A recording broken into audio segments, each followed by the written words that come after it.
Hello, and welcome to the Crate and Crowbar. This is episode 201, recorded on the 9th of August. And I am Tom Francis. With me here is... Tom Senior swallowing some delicious old-fashioned.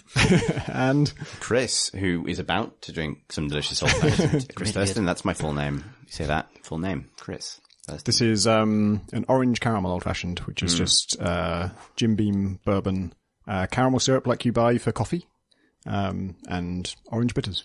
Wow, damn. Quite a punch. I would say the biggest news is the fucking Valve game was announced, Right. which really did not cause the ripples I would have imagined on Twitter, even given that it's not a new IP, as they say. So this was during the International, and Day 9, I didn't see it live, but I went back and watched. I saw the teaser trailer, and then I also specifically looked up the intro to it, what Day 9 said before it was announced, because it was met with quite a lot of disappointment. And his intro to it was, this is not a new hero, it's not a new, I don't know, something else Dota related. This is a new game from Valve, and then no one reacts, and he says, guys didn't give that the reaction it deserved, and then they all react. And then he says, and it's not even like a new, can't remember how he phrased it or something, but it said it's not even like they've taken something else and made their own version of it like CSGO or like this. It's a completely new thing from Valve. So he really bigged it up like a sort of completely new IP. And, then some CGI stuff happens on screen and it says Artifact. And then a second later fades in, a Dota 2 card game. And there was, what you could only really describe as a bit of a groan from the audience. Groan boo. Yeah, it was a really not a positive noise. It was a lot of noise. There were some people cheering for sure, but the overall sound was not very positive. So I want to unpack this a bit because I know that crowd very well, that international crowd, and also the Dota crowd generally.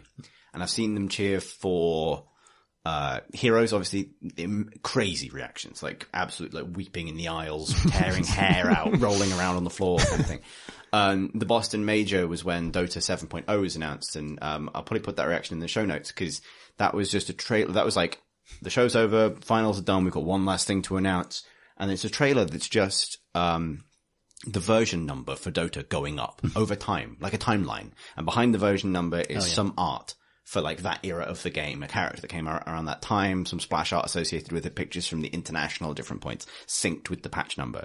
And Dota players are attached to versions, but it goes up and up and up and up and up, and everyone at that time was waiting for 6.89, because they were on 6.88, and it gets to 6.88, and then the 8 ticks over to a 9, and people go fucking ballistic.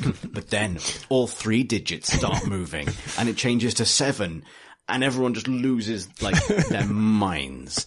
And you could hear it, like this auditorium in Boston, just sort of like thunderous roar. Then Valve announced a game, a Dota 2 card game at the International, and it's met with a kind of like,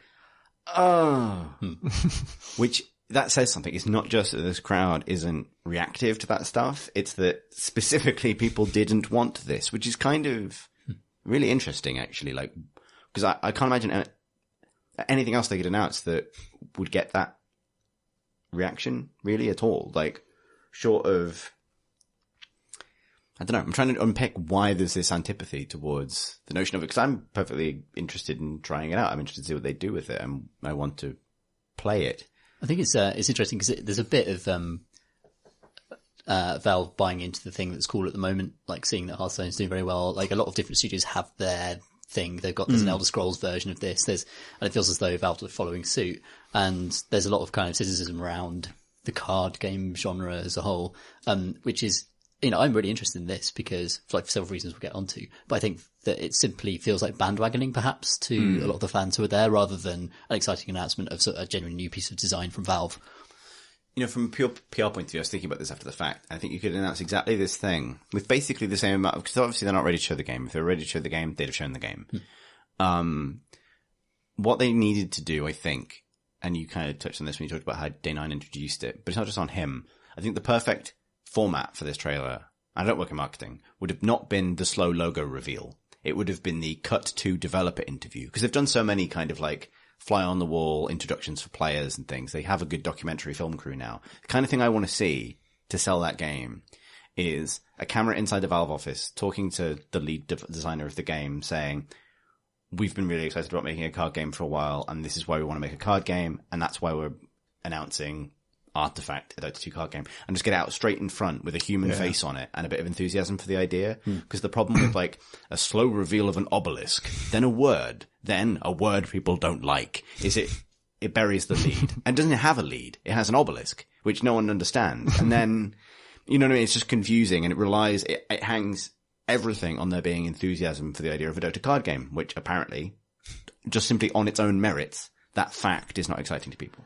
If they'd have shown some cards going down with heroes on them doing things, like, I think that would have created a reaction from the crowd. The idea of, I want to see what an axe card looks like and does in a game. That's a really cool idea. And, seeing your heroes recontextualized in a new genre, I mean, that's an exciting thing. But I guess maybe they didn't want to treat the International as a game announcement platform, so they perhaps didn't want to do the full kind of fully featured unveiling of it. Rather, they wanted to give the Dota fans like a heads up that, a new Dota thing is coming.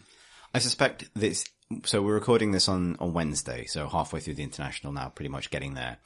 I suspect there will be more announcements because they did so last year they announced, Underlord, who's the character everyone was waiting for, which was the final character waiting to be ported from Dota 1. They announced him at the beginning of the All-Star match, which is traditionally when a hero gets announced. And everyone's like, yeah, that's amazing, way, woo, clap.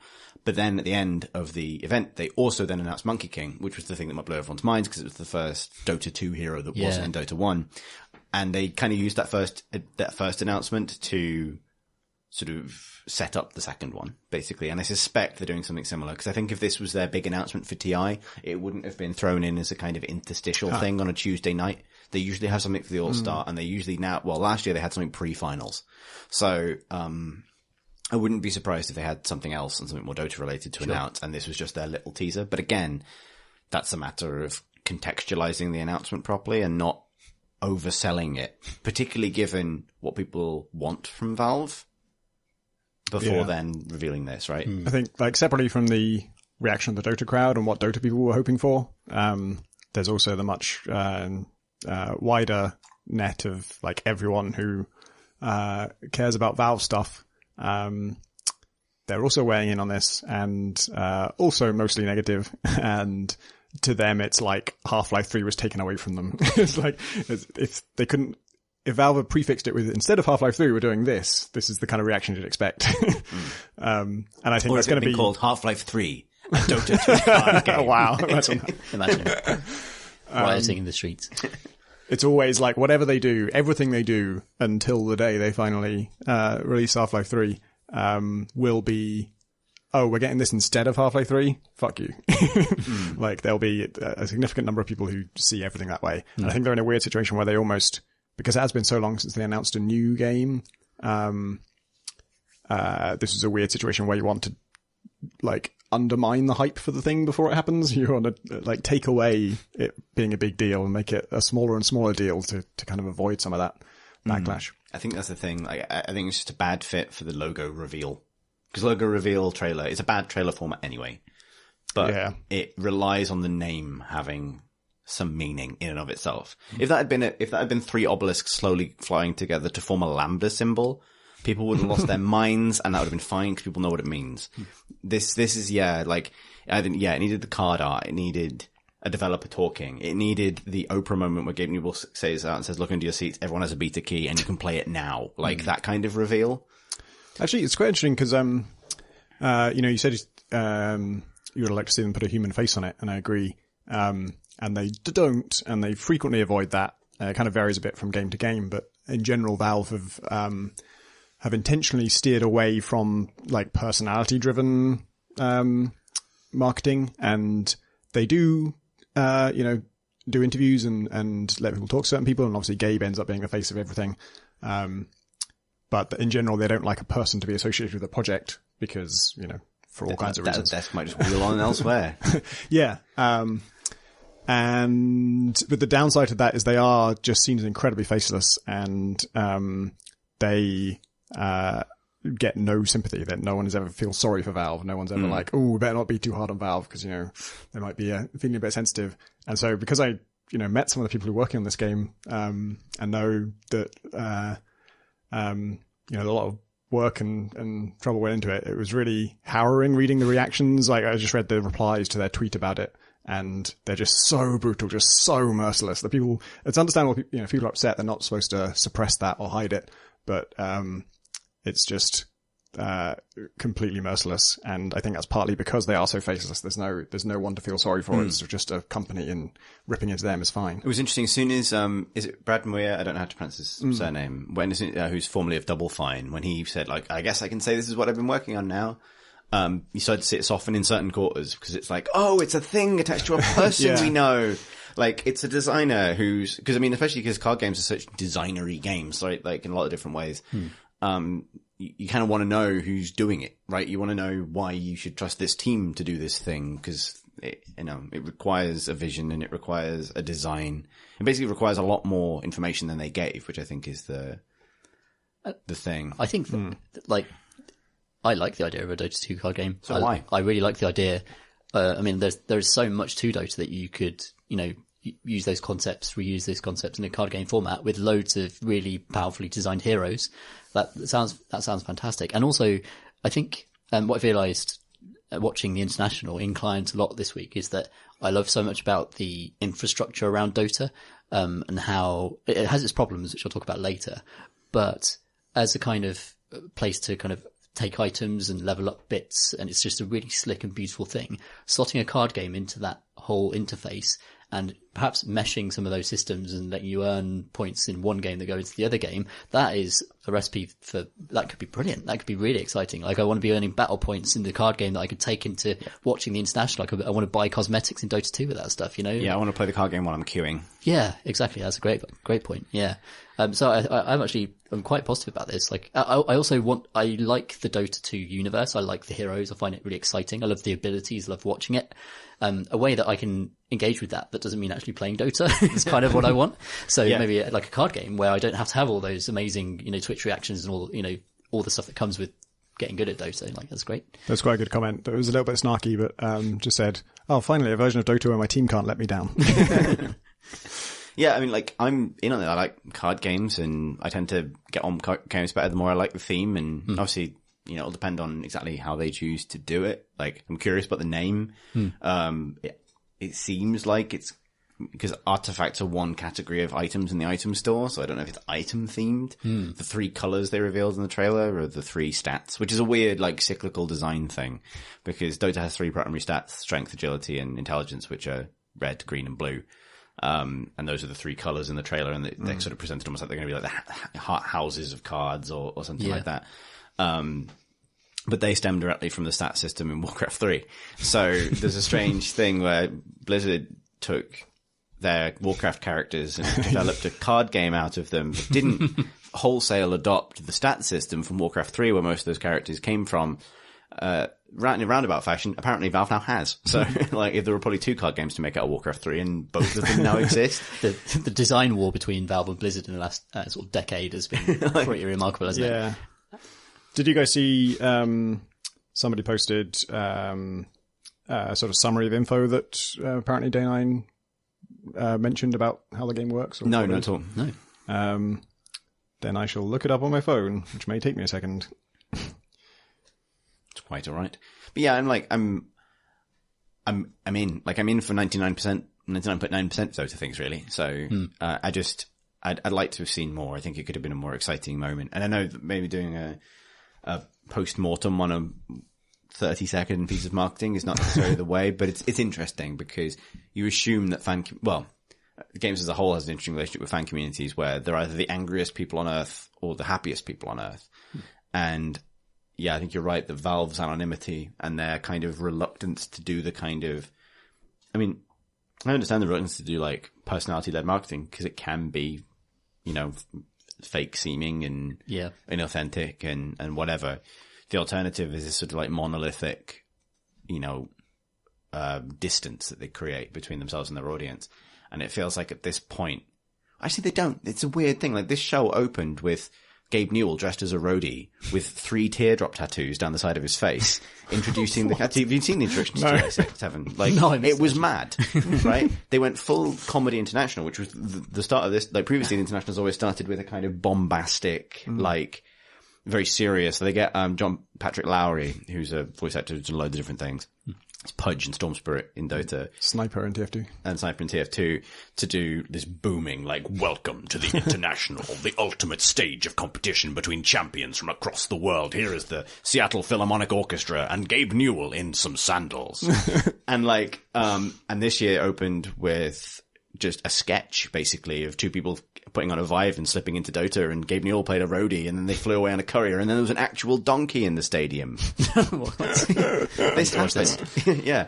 And so that side of Valve, the kind of like, we can do funny, is still, that exists. And yet, the other side of it is like, behold, a word. That's it. Okay, so the post on Reddit from 0x38e says, random info from day 9 on stream. There are 3 lanes. There are 3 game boards that represent the lanes. You control 5 heroes, just like Dota. You can equip item cards on the heroes that you buy with gold. There are creeps that spawn every turn. You can play creature cards. Some cards are cast on the lane and have persistent effects on that lane.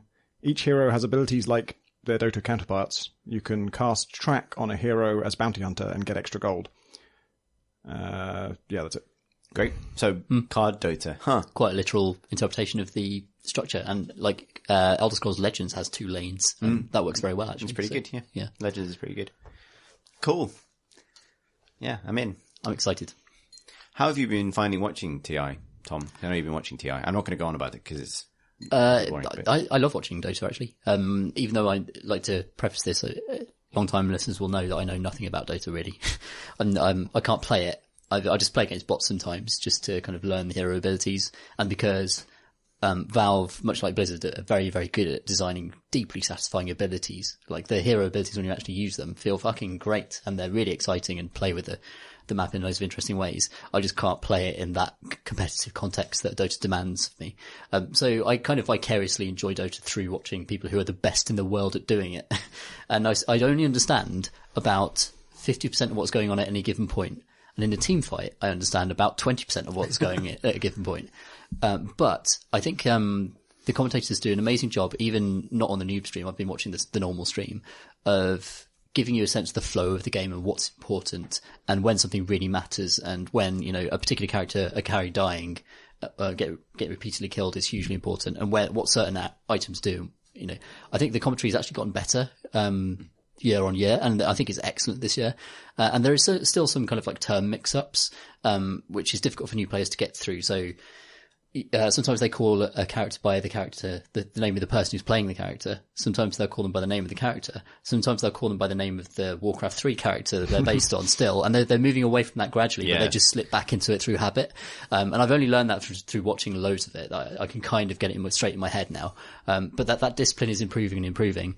And what I'd recommend to people who are watching it, who are new and don't understand, is to really watch the pick and ban stage, because you get so much information about how the game's going to play out and who to root for and who to kind of look at, and how the game's expected to play out. That's really important for contextualizing what then happens, because that then gives you, when things, as they often do in Dota, like upsets and crazy things happen, and you know the match swings, you understand why, because you've watched that pick ban phase and you understand what the heroes can do a little bit better.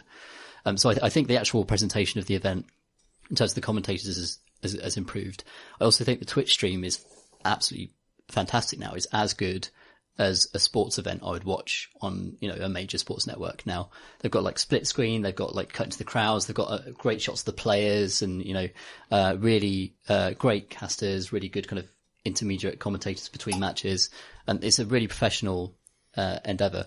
They did have to hide their recycle bin at one point in the match, though. Like it was just the full stream. You could see the commentators doing the post-match analysis and everything, but there's just like a recycle bin, my computer, and a couple of things at the bottom, and you can see a cursor like drag selecting them and like right-clicking and trying to figure out how to hide them. I love those little moments, because that reminds me of like earlier TIs were a bit like that. You know, but now they're like throwing to Purge on a kind of an enormous screen, and it's better than watching the fucking election on the BBC. Like he's like drawing lines across it. He's the Dota Dimbleby. He's the Dota Dimbleby. And I've always liked Purge, because I've always found him to be a very clear speaker about the game to new players. Like he wrote like a really fun blog post called "Welcome to Dota, You Suck," which is almost like the best guide to the game ever. It's incredible. Yeah, it's just it lays the whole thing out for you, and you know with. You know, gives you the impression that it's going to be hard. and this is why you're bad at it, and this is how to get better and why you're failing. Like, it gives you a real sense of, how the game works, which, almost like anything I read about Dota doesn't at all. So yeah, Purge is great. I love him. But now he's got this incredible, like, high-tech setup where you draw on the screen. He's got, like, video clips lined up of the previous match. And in 2 minutes, he just gives you so much information about what went wrong in that game. And, like, I don't know whether it's accurate, but it seems very authoritative to me and really, good. Like, insightful. Well, he's across from a panel of people who've won TI, so he's not going to be like, he's not going to get it wrong, right? Yeah, like, for sure. And if they do, they'll call him on it. So, yeah.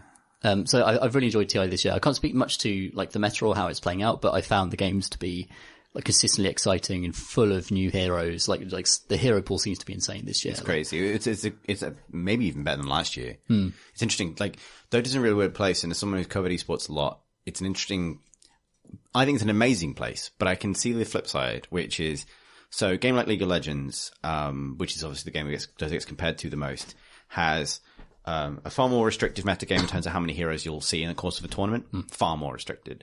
And a far more set global order for terms of who wins and when and how much. So, and you'd think that seems restrictive because the same team wins worlds every year, and, on a given meta you see the same characters over and over again. However, seeing the same characters over and over again is good for newcomers because you get used to the 5-6 characters you really need to understand. And also, it creates really easy storylines when a character you never see gets picked and gets thrown into a game, win or lose. The other side of it is that when somebody looks like they might take down the champions, even though they inevitably never do, that's a storyline as well. And Dota is just chaos. The game is in a balanced enough state that, like, I think by the end of the group stage, like, 105 out of 110 heroes have been picked, which is insane because it means you see everything, right? You see every hero in the game, which is amazing if you're used to it because you will see your favorite hero at some point. Yeah. But it also means that, beyond a few, there are not too many heroes that a new player can latch onto. It's like, oh, I understand why this guy's important. The other side of it is the returning champions aren't even there. They didn't return. Most previous TI winners have already been eliminated. Anyone could basically win it at this point, and it will probably be won by players you've never heard of. Which is great, again, because it shows how internationally healthy it is, and there's no regional imbalance. There's no, like, one place that always wins. It's just anyone's game. And even then the standard just keeps getting higher. But it means that, like, the storylines are much more granular and require more expertise and more experience with the game to understand why things are significant. Yeah, it's funny because that sounds like the holy grail of balance, right? As a game designer, that would be your end goal, is make it so that there's no surefire winner, there's no one dominates, it's all totally wild and anything could happen. And then that could actually end up producing a tournament that's less entertaining to watch because it's like, I just can't follow it. There's too much. I think it's amazing for people who are, like, super into it. Yeah. But it means that the metagame is very, like, the metagame isn't defined by a hero. It's defined by, like, themes or, like, play styles and approaches and, like, attitudes towards the game, which is super interesting if you're interested in that, right? Like, but if you just want to know, like, who's the important guy to pick or ban, then it's not as easy to say anymore. I remember when I first watched it, which was probably like 2 years ago or something, it kind of was at that stage where there are, like, the most interesting moments to me where someone picked a hero and everyone was just like, whoa, the crowd just went fucking nuts. Nobody picks this. What is going on? And I guess that doesn't happen so much these days. No, because it's like, that's also legitimate. Everything is a good That's a better choice. I still find it really exciting when people pick a Monkey King, though. Yeah. He's silly. He's that hero is mad. I didn't know what he could do before I started watching this tournament, and no one's really offensively used his ability to turn into a banana. I've not seen that yet. No one uses it because it's his joke ability. When he turns into, like, a banana, he can pretend to be a tango, he can pretend to be a bottle, he can pretend to be a courier. No one ever uses this because it's nuts. So item hunt. It's a prop. There's a prop hunt mode. Nice. Yeah. Oh, that's right. But watching him, like, vault from one treetop to another and then vault over and, like, slam a guy and take him out. There are just moments of just incredibly satisfying competitive victory in Dota, especially in, like, this TI I found, actually. Like an Ancient Apparition just sniping, the opponent's fountain and just getting the critical kill that makes the push happen, which I saw happen in, like, a series of, like, I think last night. Those moments are just like, even if you don't understand every intricacy of the game, it's incredibly dramatic. And the, pushing up, and like the final push seems super dramatic in this patch of the game. And I can't speak with any expertise to this at all, but simply I've watched most TIs now. I've watched like a fair amount of Dota for someone who doesn't play it. And I feel like there's such a really cool mix of pushing, fighting, jungling, and then the final pushes are really easy to watch. Like you know where the concentration of power is happening, and you understand where the push pull is between the two teams and when a fight's gone well or badly. I find it like far more readable than previous games. More, and not just because I understand the game better. I just feel like the game's like really exciting at the moment. Mm-hmm. I think you're right, and the reason for that is, and this is interesting because I think this is, the flip side to maybe it's better to have more clearly defined metas and things. It very much depends on what the meta is. And there is a meta, but it's based on two things that are both really good from a spectator point of view. One is, so broadly speaking, meta games get more exciting, the less important carries are and the more important supports are. Because supports are the characters that move around the map and make plays happen in the early game. So you're more likely to have a more exciting early game if that's where the sort of the power in a game is coming from. If what supports do isn't as important and what carries manage to farm is more important, then you end up with slower games that drag out.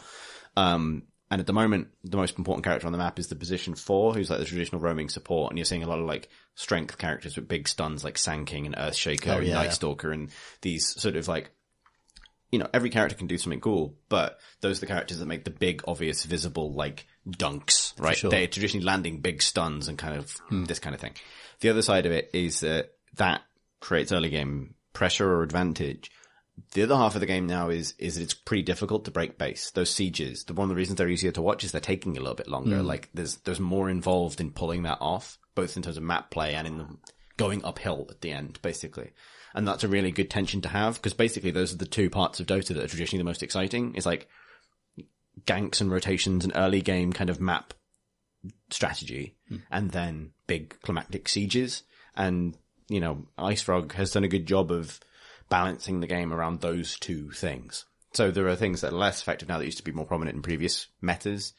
But those things are where the attention is being placed and where the games tend to be hinging, and that's a really good thing. It's interesting to think about balance, not just in terms of, is this fair, but what kind of show does this yield when it's fair? Because there's been plenty of times when Dota's been fair, but it's come down to like illusion sieges, which is about infinite fake copies of somebody that are on fire, slowly pushing a tower down over 20 minutes, which is not exciting, even if it's balanced, right? Like, this really interesting kind of push and pull when it comes to the game design side of it. There was another story this week that I don't know if we want to talk about, because to fully talk about it involves a small mechanical spoiler for it. So it's Hellblade. Yeah, we should talk about this, I think. Okay, so a minor spoiler warning for Hellblade. It's not a story spoiler. It's about how a mechanic in the game works. And something was discovered about it, which was always going to be discovered and was always going to be discovered right at launch and was always going to be spread around all over the place. But some people on hearing this have said, that's a bit of a spoiler. I wish I hadn't known this. So yeah, if you want to go into Hellblade. And I felt that way about it as well. I think the coverage around this thing we're about to discuss was, I think, a little bit insensitive of people's both right to design games that surprise people and also to be surprised by games. But yeah. Go on. So skip ahead like 5 minutes, I guess. Yeah. If you don't want to hear this. So Hellblade caused a fuss because the news was it has a permadeath mechanic. It's not a randomly generated game, right? It's just completely handcrafted, and it's about 8 hours long. And you can, when you die, you do go back to a checkpoint or a save game. But if that happens too many times, each time it happens, a corruption spreads up your arm, and if it reaches your head, then it deletes your save. That's the sort of the headline. And it tells you this, like, early on, there's a big message that says, each time you fail, this corruption will spread. If it reaches your head, you'll have to start from the beginning. It says you'll lose all your progress. All progress will be lost is the precise wording of what it tells you. So story 1 was that, and there was a huge fuss over that, and a big,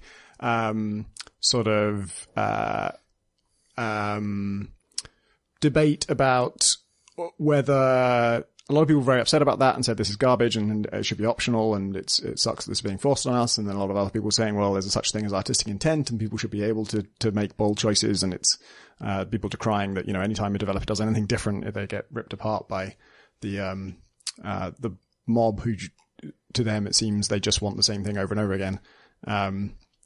And that was kind of an interesting debate in itself. And then it turns out that the permadeath thing is a bluff. That even if you die like 50 times, there's actually like a set point at which the corruption will not spread, and that point increases as the game goes on. So it appears to get closer and closer to your head. But apparently, no matter how many times you die, it will never go beyond the prefixed point that it's supposed to be at that point in the game. Which is fascinating because there are reviews of this game that specifically go out of the way to praise it for how much that adds to the game, saying that this fact that so much is at stake that you could permanently lose your entire progress gives an emotional charge to all the combat and the encounters and stuff that they really enjoyed. And that's obviously the intent behind telling you that. You know, they specifically make a big deal of telling you that this is how it works. And the fact that it doesn't really work that way obviously kind of undermines that if you know it. But if you don't know it, then it doesn't. So now it's actually the debate just seemed to end. It was just like that was kind of big news, but then there was no further discussion because like, well, now we don't know what to think. But I thought it was an amazing, I almost want to call it like a historic gambit in game design, like the game just outright lying about how the mechanic works. I'm not sure about that. I think that games lie to people all the time, Yeah. especially about stats and dice rolls and True. things like that. I guess such a blatant bluff that was always going to be discovered, that was always going to be rumbled, and it outright tells you this will happen, and the whole substance of what it's saying is not true. I need to finish it first because all progress will be lost can mean lots of different things, and maybe there are alternative endings. Maybe there are lots of different outcomes. Like the game hasn't been fully explored now. I think the reason why the conversation's gone quiet is because no one's played it to completion and actually properly examined the game to actually find out these things. Yeah, it's an interesting one because I am definitely in the camp of people should definitely be able to do this. I think the thing that frustrates me about it is not the people writing about it because it's interesting. There's everything to be said for like, oh, what an interesting thing this game is doing. Let's explore how it works.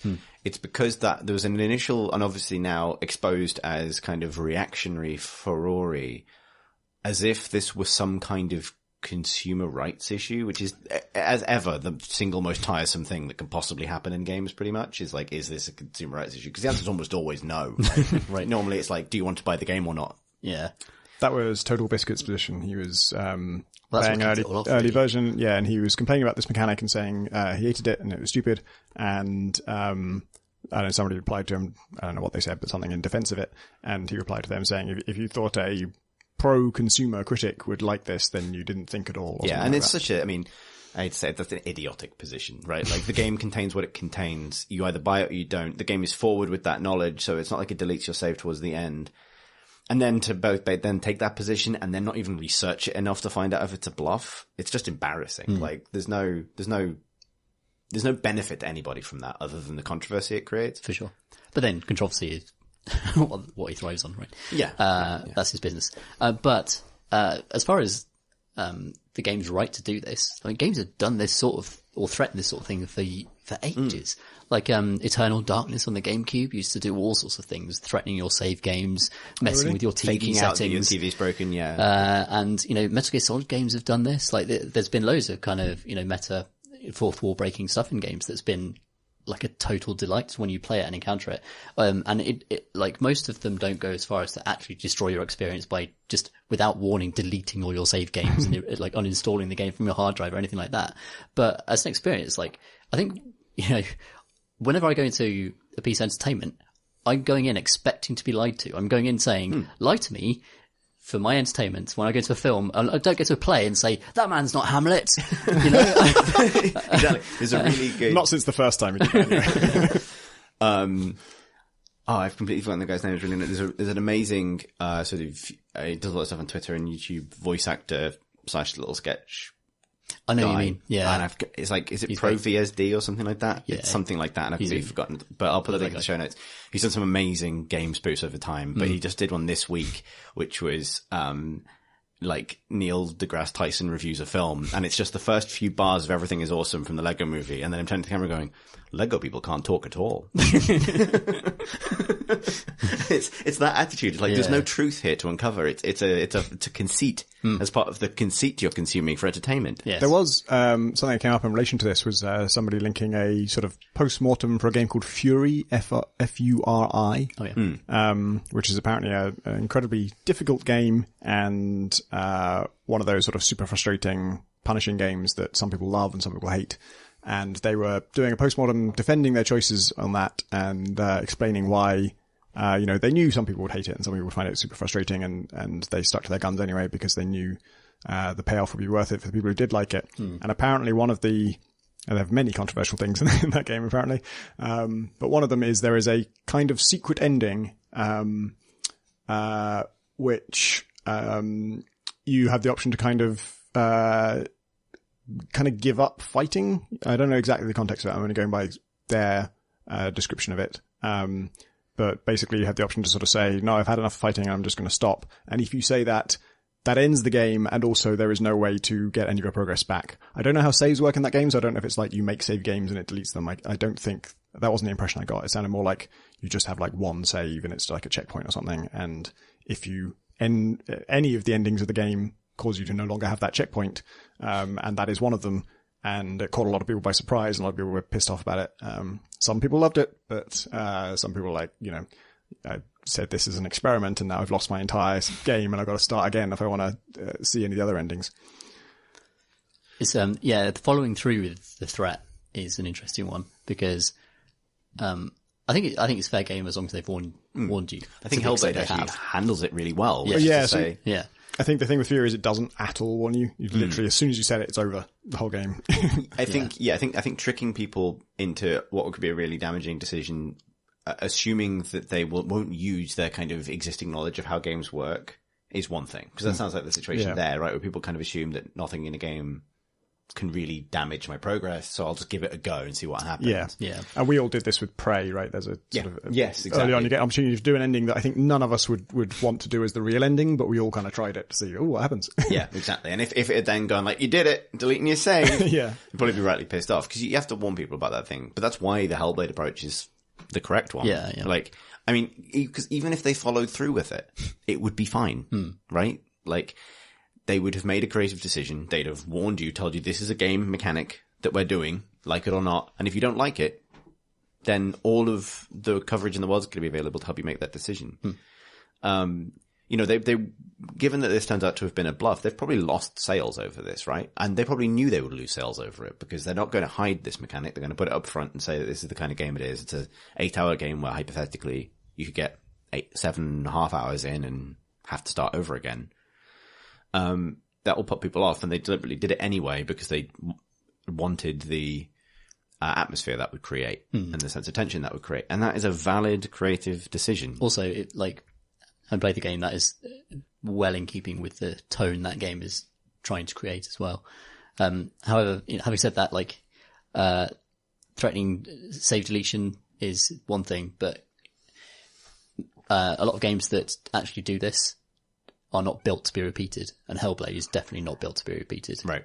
To repeat that game would be really arduous, and it would be a poor experience on a second playthrough, I think.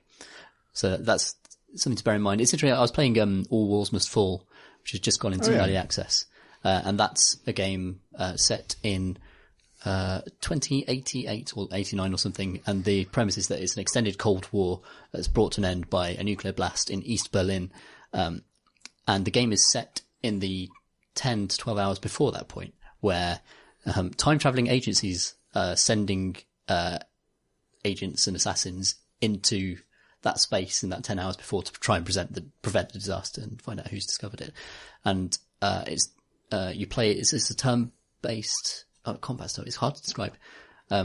It's like Crypt the Necrodancer in terms of the movement system. So the beat's always playing when you're not in combat, and you move with each beat of the club. So that's how you actually traverse normally. When you go into combat, it turns into a turn-based thing where whenever you move one square, everyone else moves one square, like Rogue. But it's all set in procedurally generated clubs. In the God bless video games. East Berlin gay scene. Again. And it's an amazing setting, actually. Like, I've never played anything like it in terms of setting. And visually, it's made in Unreal Engine 4, so all of the clubs are kind of like in these beautifully lit, kind of gloomy, green-grey 3D environments, but with like 2D cutouts of like hundreds of half-naked dancer fellas just kind of like clubbing. You know? It's amazing. It's so good. I love the vibe of it. I love the kind of setting of it and stuff. But it's a game where if you die, you have to restart again. And then you have to go through the same introductory mission. And then there are conversation systems where you can talk to the bouncers. If you flirt with them successfully, they might not kill you, and they might just let you into the club for free. Or if you threaten them, or if you, they have respect for you, you can get in. The trouble is, like, when you're building a conversation system that has to be replayed over and over and over again, it just doesn't work because you go through the same conversation options very, very quickly. And it was a great example of a game that has loads of good ideas for which repetition isn't actually a good thing for it. And like one singular kind of playthrough from start to finish might be more, better for its systems, even though the story it's trying to tell kind of requires you to play different missions in different time zones and piece it all together. And Hellblade feels like the opposite of that, where there's nothing about Hellblade that repeating it will give you.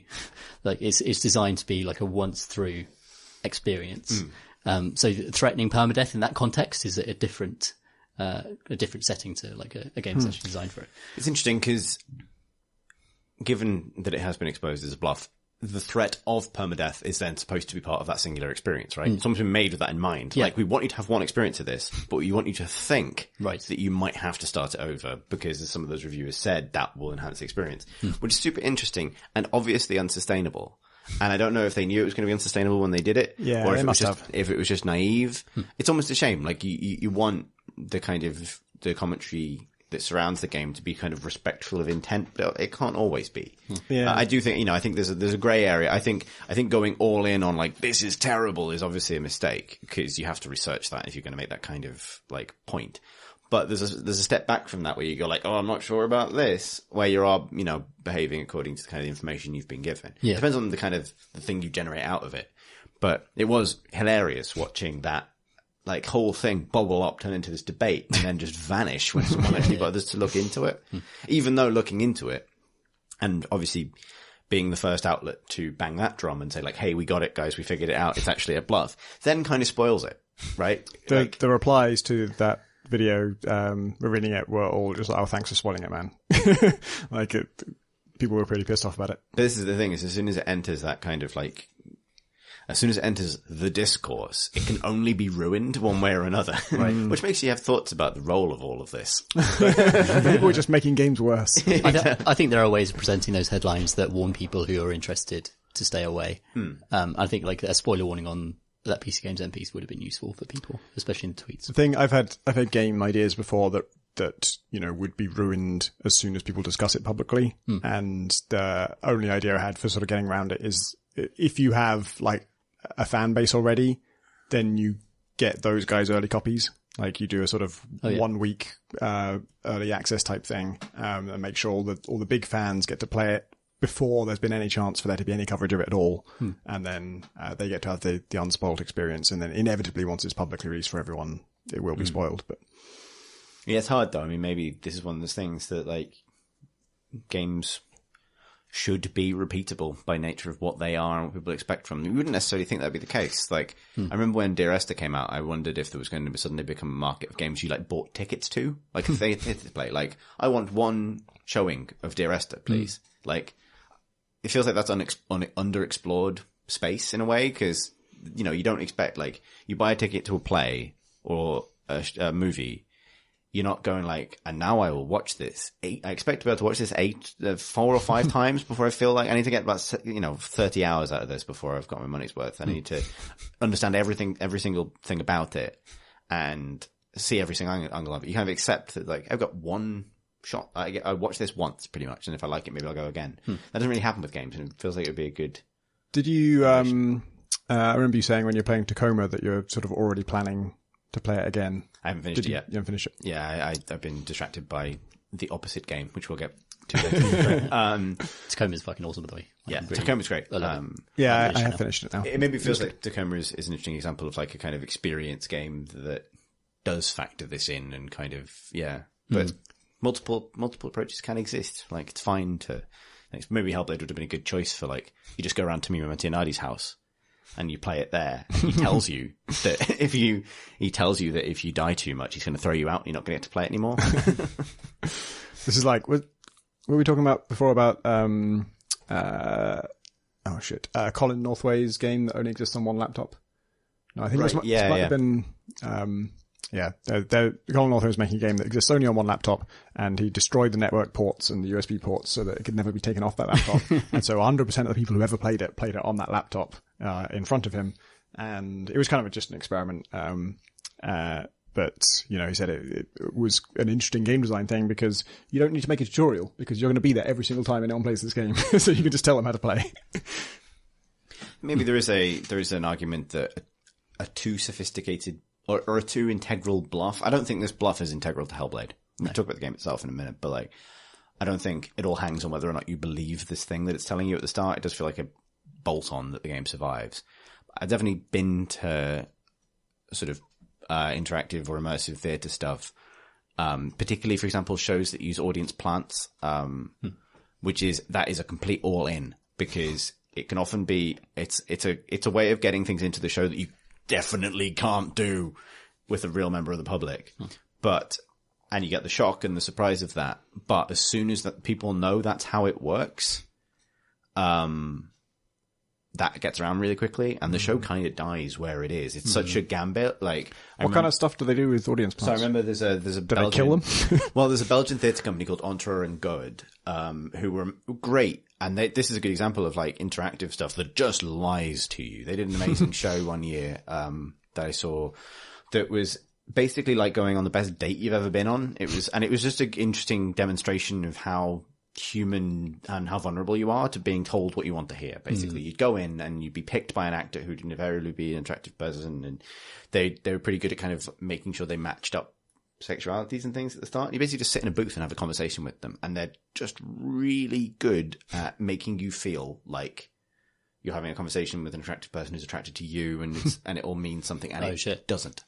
And that's the stinger. At the end, you can give them your address, and at the end they'll give you your address, and they'll send you a postcard a couple of months later saying like, "This was an act." Like, that's awful. But it's kind of amazing because it teaches you to be like to just it expresses something. And you're buying a ticket for this thing. Yeah, you're going in knowing that you're paying an actor to lie to you. Yeah. And it was fascinating. It was really interesting, and I loved it. And it's horrible, but I loved it. But it was great. And then a year later, a couple of years later, I took friends to see their subsequent show, which was more of a stage thing. It was like stuff happening on a stage with audience volunteers being pulled up. And there was I can't remember the exact context. It wasn't as good, and it wasn't as coherent an idea. But at one point they pulled a woman out of the audience to humiliate her on the stage, and it was horrible, like probing questions about her. And they're trying to get the audience to kind of get in on this kind of like, basically like, baying for more kind of salacious details and more kind of gross stuff. The people I was with were horrified, and I was like, this is brilliant, but really uncomfortable, because I recognized the woman because she'd been the person that I'd been matched with when they were doing the show the previous year. So I knew 100%, like, she's a member of the company. Yeah. This entire thing is a bit. They're doing a demo, I don't really think it was a particularly sophisticated bit, but it, like, I was sat there like, this is fine. And everyone else was like, do we walk out? This seems mortifying. And I remember a friend being really pissed off at me, like, why weren't you angrier about this? And it's like, well, I recognized her from the last show, right? And then as soon as you found out that it was a plant, that it was a lie, that it was a ruse, the entire show changed, and it went from being like, possibly actually dangerous to just being like a bit exploitative. And that was the gambit with lying to the audience too much when you hinged on them not knowing, but even if they did know, it was kind of weird. And so I think there are risks associated with that. But like, again, Hellblade is kind of, it doesn't hinge its entire ethos. That was the weakness, right? Like that show hinged its message off you not getting something that was super easily spoiled for you. Yeah. Because then I told if you tell the people about it, you can go like, oh, they use an audience plant in a really horrible way, and the show is dead in the water from that point onwards, really. Hellblade just isn't like that, right? Like, well, yeah, I mean, Hellblade is not trying to do anything like, Hellblade is trying to do something very specific with you, with your psyche, actually. Like, maybe we should just move on to what we've been playing. Yeah, definitely, because, I'm about halfway through it, I think. And Hellblade is very definitely trying to do things to you and put you into a certain mental state with its, entire presentation and its vibe, and by sometimes lying to you, which is what is required to, in a piece of fiction to actually have an effect on you. So it's about a young woman who is on a quest, and she's carrying around, this is established very quickly in the first sort of minute of the game. She's carrying around the head of someone who is special to her, and she's on a mission to avenge him and rescue his spirit from Helheim. So it's kind of loosely based in anthropology, but it's also a game about psychosis and about interpretations of mental illness, about interpretations of, visions and that kind of thing, and the way that kind of translates into the way that perhaps mental health issues have been translated historically into mythology. And that's the most interesting thing about the game. The way it does that and the way it kind of explores that is the most interesting about it, even when as a game sometimes it falls down. So the woman's called Senua, and she gets off this log and she goes into this island, and she's hearing voices all around her all the time. And the game recommends that you play with headphones, and that is absolutely essential. You must play with headphones if you can, because all of the voices she hears, you hear constantly throughout the game. And they're doubting you, they're telling you to go back, sometimes they're telling you to go forward, sometimes they're offering advice. Sometimes, if you're in the middle of a combat encounter, they'll say, like, it's behind you, and, that's your cue to dodge and stuff. So it intermingles, like, just gameplay advice with puzzle advice, with general kind of scene setting stuff. And I think it does it very effectively. It's recorded using binaural microphones, and what that is instead of just having a single microphone, like most soundtracks are constructed with a load of individual sound channels that you then artificially arrange into a stereo arrangement. With the binaural setup, it's two microphones designed to replicate the human ears. And often the way they're actually built is they build a human head shape and put two microphones where the ears would be, two directional microphones where the ears would be. And then what this does is that it creates an incredibly powerful sense of space. So the position of origin for a sound is very accurately recorded by binaural. And in fact, even without like surround sound headphones, you'll get a sense that someone is behind you, even from a binaural recording, because it so accurately represents how sound distorts through space. And it's really, really effective. It's been used on loads and loads of music. And I love seeing more of this used in games. And this is an outstanding use of it. These voices coming in at you from behind you, all of a sudden panicking you. This kind of constant susurrus of like peripheral voices forming an almost like incoherent, anxious mess of like, turn back, keep going, she's going to do it. That kind of stuff. It's constantly assailing you with that stuff. And it's a deeply anxious game to play because of that. And I think it's very, very good at setting up its atmosphere. It looks incredible and has this extraordinary kind of facial mocap technology where you're playing as Senua in third person, so she'll turn to face the camera and a kind of light will come down on her as she's kind of encountering the spirits around her, which are of course voices she's hearing in her head. And it's almost like it's mental illness pushed through the sieve of Norse mythology. So it's ancient warriors that follow her around and give her advice, and her mother that she sees in rocks and that kind of stuff. And all of that stuff, like artistically, I think it's so much to recommend about this game. But the actual process of going through the game itself involves some incredibly boring processes that spoil it for me. So as she's going through these environments, she comes across doors. Her ultimate aim is to get through into Helheim, the land of the dead, to rescue her, lost love. That's quickly established. But when you get to a door you can't open, the door glows with a shape. And then it says, Senua, you must find this shape. Then you just look around this 3D place and then zoom in on a shape, and then the door opens. And that, so much of the game is that. Loads of the game is just like, you need to find these two shapes. You need to align shapes hanging off branches to form a shape. And it's about very slowly moving through environments and finding shapes. And a lot of the reasoning behind that puzzle making is really interesting, because it comes from a type of like a mental process that sees shapes and objects and things that aren't necessarily there for people. Like the reasoning behind why they've introduced these puzzles is great. Like it's really fascinating way to approach the game. Like where, you could look up into a series of branches that just would seem arbitrary to you and I, but someone might see the face of a god or the face of their mother or something talking to them, or getting the sense that they're communicating with some greater force through an arbitrary object. That's where the idea comes from, but the execution is incredibly boring as it's like, it's really, really, really boring and doesn't really communicate, I think, what the purpose of it, supposedly was. It feels like, The Witness would almost be a good fit for this, because that's all about seeing once you've been playing The Witness for a while, you just start to look at everything as if it's some meaningful pattern. Even in real life, you'll just come out and think, is there like a thing I could trace around here? I think that would be a better execution of the same idea, actually, honestly, because to actually put you in the mindset where you're looking for patterns that aren't there and kind of even getting you second guessing tree shapes around you and stuff like that. I guess that's the weakness, right? Is the patterns are there. Exactly.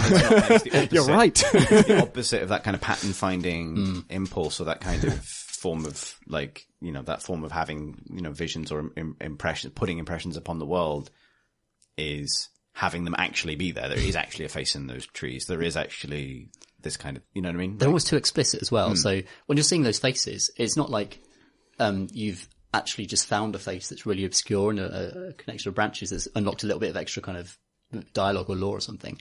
It's literally, there's just a great big enormous stone face behind that waterfall over there, and no one is going to fucking miss this. You know what I mean? It's not about putting you into the mindset at that point. It's about just zooming in on things for dialogue. And a lot of the kind of extra stuff there are these stones that are standing sideways just off the paths, and you zoom in on them, and then a voice comes in and tells you a bit about Norse mythology. And the game, it's so gamey in so many ways that I think it really undermines the stuff it's trying to do with its initial premise of like, oh, let's do psychosis via Norse mythology and see what that looks like for this character. Have you two played it? I haven't played the final game. I played it when they first brought it to the office, like a year and a half ago. Okay. So that was a little bit of combat and the basic themes and some of the pattern finding stuff. I'm really looking forward to it, actually, but I want to block out time to play it in one go pretty much. Like I kind of want to have that experience and then put it down and let it settle, if that makes sense. Yeah, it's super atmospheric, and I really like the combat, actually. I think it's excellent. I also really, really like the commitment to the no-HUD. For the most part, this is the developers of Devil May Cry. Yeah, it's Ninja Theory. And I've forgotten how the Devil May Cry series works, but the last one was the one you really liked, Tom. DMC. It's the only one they've made. Okay, right? The game is DMC. Devil May Cry's much revered series was given to them, a Western developer, almost out of nowhere, and they've done stuff like Enslaved before, but they'd never done that type of high octane combat game. Yeah, I somehow didn't realise they were in the UK. I just assumed they were a Japanese developer. And DMC is fucking great. I love it. Yeah, I love it. We've talked about it a lot before on the podcast, but if you like really exciting combat games in the Devil May Cry mold, then they blew it out of the park as far as I'm concerned. And this is their attempt to kind of go properly indie and kind of shrink down as a small studio and do something a bit new. And I think I really love what they've tried to do. It sure looks AAA in terms of visual quality. Yeah, it looks incredible. And there's the reason why it's got a photo mode, and it does look incredible. It really does. It's just that a lot of it does feel padded out, which is I hate saying that because it implies a degree of a lack of imagination or something, which this game certainly doesn't have a lack of imagination. But a lot of those puzzles of the slowly going through doorways to line up symbols stuff is just such a weak interaction, especially when the combat is so strong. I think actually it feels so reactive. The dodge move is always just works and is really swift and really believable when you see Senua do it in third person. She's got a wonderful you hold down. I was playing with the controller. It's the way to play it, I think. Hold down left bumper and she dashes towards them, and you can kick or slash, and that is such an exciting move. The actual movement and the back and forth of battles, I think I really enjoy about that game. And to be clear, so you're just behind Senua, you're just behind your character, and it's designed for close one-on-one battles. But increasingly it throws more and more enemies at you, but you've got the voices telling you when they're about to attack from behind. So that vital little bit of extra information, I think, solves that problem that those close close behind character combat systems tend to have. And when you hear that, you can dodge right, and it's so reactive, and you feel awesome. You feel like a total badass warrior when she does it. So I love the combat. I wish that they were making God of War because the new God of War is a very similar combat style where you're just behind Kratos' shoulder and kind of fighting one-on-one with stuff. If it turns out that that game's combat isn't as good, then they should have given it to Ninja Theory. Yeah, that's some of my favorite. Like, I don't think they're one of the best like stylists in like particularly like British game design. I can think of like studios in this country that reliably do something really super interesting with every project they've worked on. Yeah, for sure. Like, yeah, I'm really excited. I really do want to play it. Like, such a cool direction to take. Like, we can do in a really amazing combat game. What do we do with that? To take that impulse towards we make something much more serious, much more linear, more about an experience than DMC, but indie. You know what I mean? Like, it's really interesting. I think I increasingly, like, everyone hates the word walking simulator, but that comes with a certain weight. Like, I think there is enough weight behind Hellblade to actually just walk through it calmly and experience. Like, it really does try and put you in a mental state, and think opening yourself up to that, and I wouldn't say enjoying, but experiencing it is definitely worthwhile, even though a lot of the tasks it makes you do are deeply tedious. What have you been playing, Chris? So I played two things this week. First one is something a huge amount of time to talk about. So I played all of the Shrouded Isle, which is not the Oblivion expansion. No, that's what I keep thinking. Yeah, Shivering Isle. And Shrouded Isles, and actually Shrouded Isles was an expansion for Dark Age of Camelot. So, nor is it that. So what this is it's a pretty sort of simple, when it gets down to it, game about managing a cult in the last days before some kind of apocalypse. So you are the kind of the high priest of something like that, of a society that lives on a little island, by themselves, in fear of a god called Chernobog, who will return at some point to destroy the world, basically, in 3 years, essentially. And each year is divided up into seasons, so functionally you have 12 turns for the entire game if you survive that long. And all you do is, I'd describe it as board game-ish, apart from the fact that most of its systems wouldn't work were it not digital. But I think that's a kind of a hard thing to get your head around, but like Hearthstone is like that. Like, Hearthstone has a million ideas in it that would never work in a real CCG. Yeah. Like copying cards and things like that, but it still feels like a card game. This is nothing like Hearthstone, but it's got a similar kind of idea of like, feels like a board game to play against yourself, even though all of its ideas wouldn't work. So the way it works is, you have a village full of randomly generated people who are each members of one of, I think, 5 houses, and each house does something different in the village. And each house has like a sort of a matriarch and a patriarch, and then kids, or like adult kids underneath, down to teenagers. And at the beginning of the game, each villager has randomly generated but hidden virtues and vices. And because it's sort of not a pleasant place, all of the virtues are things like ignorance or discipline or violence, or things that will help the cult maintain control and psychological control over people. All of the vices are things like curiosity and being bilingual. Wow. There are some vices that are more, obviously bad, like kleptomania or being a pervert, but those are the really serious things. Most things are just minor things, like, a bit promiscuous. Those are the kind of traits you need to stamp out. Each house has its own opinion of you. That's one thing. But each house is also associated with a kind of a quality that you need to maintain in the population, which include things like ignorance and penitence and discipline. And each of those is represented by a bar as well.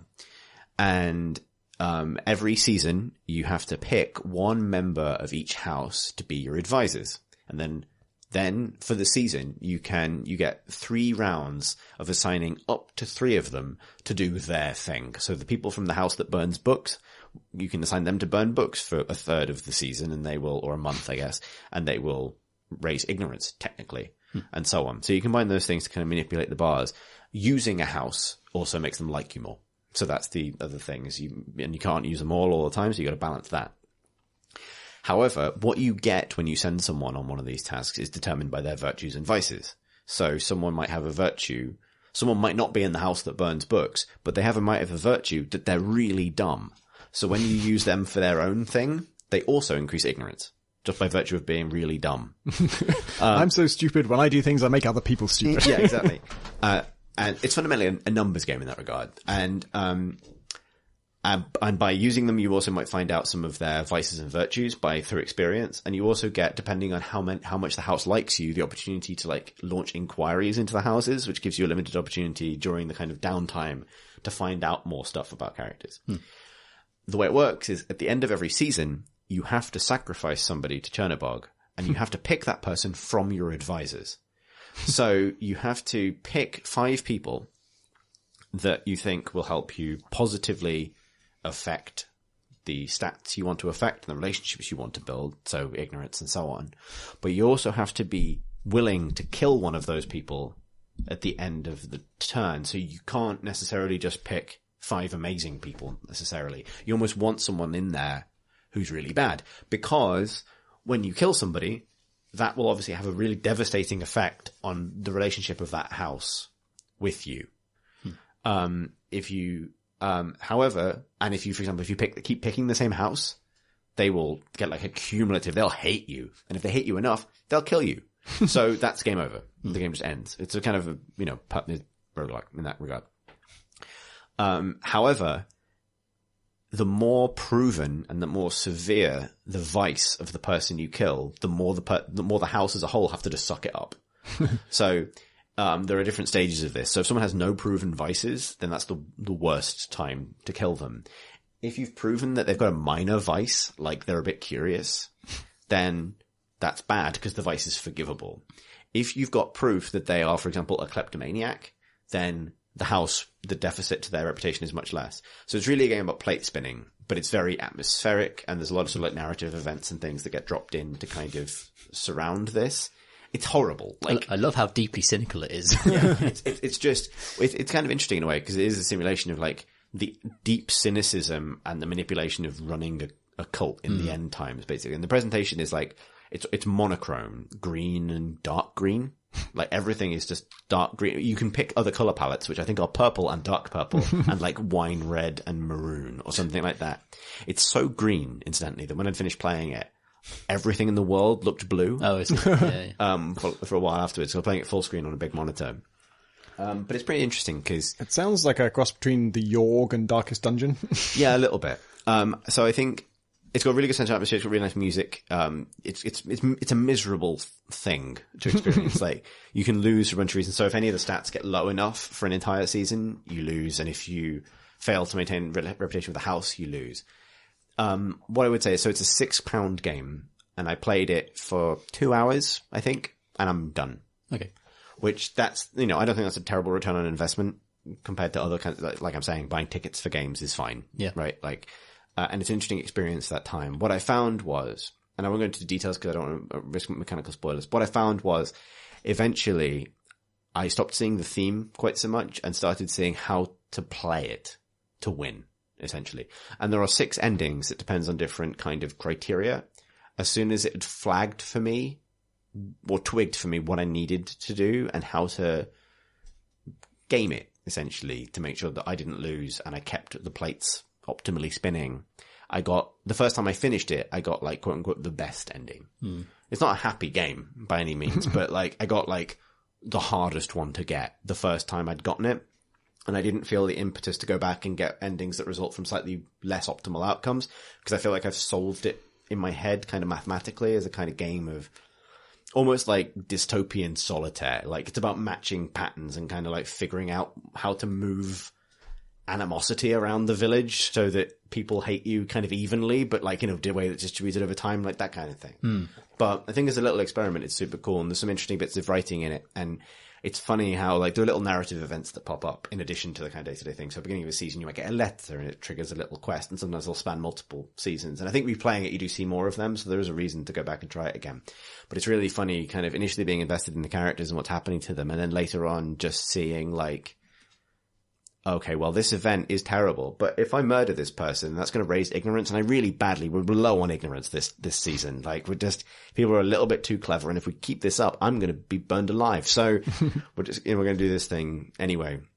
One of the best minor vices that you really shouldn't kill someone for having is teen, which is you've just discovered that they're a teenager and they do teenage things. And whenever you send them to do something, it says, and their vice pops up, and there's flavor text for the way every kind of vice and virtue influences the outcomes of different things. It's just like, this person's too young to have been given this job. You've sent them to flagellate people, and they're too young for this, so it's not as effective. What are you doing? And then you can murder them for that at the end of the season. Stop being so young. This is a forgivable vice, being young. But it's that kind of deep cynicism. Like, it's a really interesting, because it is ultimately a game about cynical manipulation of numbers. But marrying that notion to cult management is a really cool idea that doesn't entirely not fit. Even though the atmosphere suffers when you do start to seeing it as a card game, it doesn't quite break because of that sense of like the person running the cult is the person who doesn't see any of these people as people and doesn't believe in the religion for a second, and it is just power and manipulation and stats basically. So yeah. It's pretty cool. Like for £6, it's pretty cool. I think it's definitely one of those like interesting Steam sale pickups as well. Yeah, I think give it a go. What have you been playing, Tom? I have been playing Shadow Tactics, which is a game that has been recommended to me many times. And PC Gamer called it one of the best stealth games of the last decade, which sounds like the kind of game I should play immediately, but I did not play it immediately. I'm playing it now. I don't know how old it is, like a few months at least.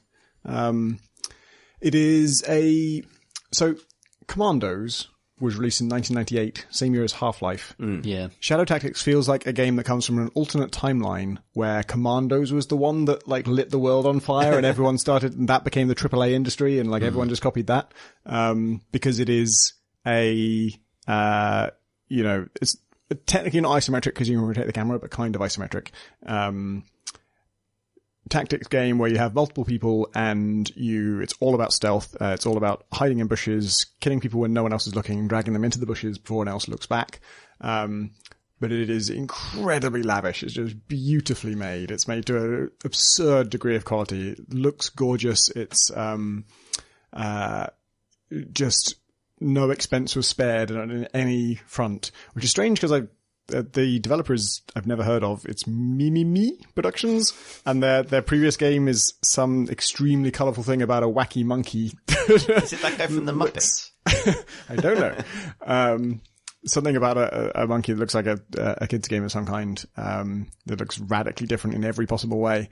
Whereas this is no, it's not very serious. It's, it looks very realistic. It is set in the, I might be pronouncing this wrong, but Edo era of Japan, of Japanese history. And your characters, the ones I've been introduced to, are basically a ninja guy, a samurai guy, and a thief lady. The ninja guy can throw a shuriken. He only has one. Budgets are tight. And he can throw a rock, which makes people turn around. And he can just, if he gets close to people, he can stab them. The samurai guy, he's enormous, incredibly bulky and kind of cumbersome looking, but he can still stealth like the ninja guy. And he can kill multiple enemies if he gets close. I think it might be only 2 actually. But you could sort of click like a radius and the first 2 enemies in that radius get killed by a super samurai attack. He can also throw a bottle of sake, which when people see it, if a guard sees it, they will walk over and pick it up because it's very appealing to them. And that lets you, jump out and sword them. And he can also, when he's carrying bodies, he just carries them at full pelt. He can just sprint whilst carrying bodies, and he can carry 2 of them. And he can carry 2 of them while sprinting. So he just has like one person under each arm. It's great. And so it's all about like, it's funny because it feels set up to be a game where you carefully coordinate these people. You always have more than one person in a mission.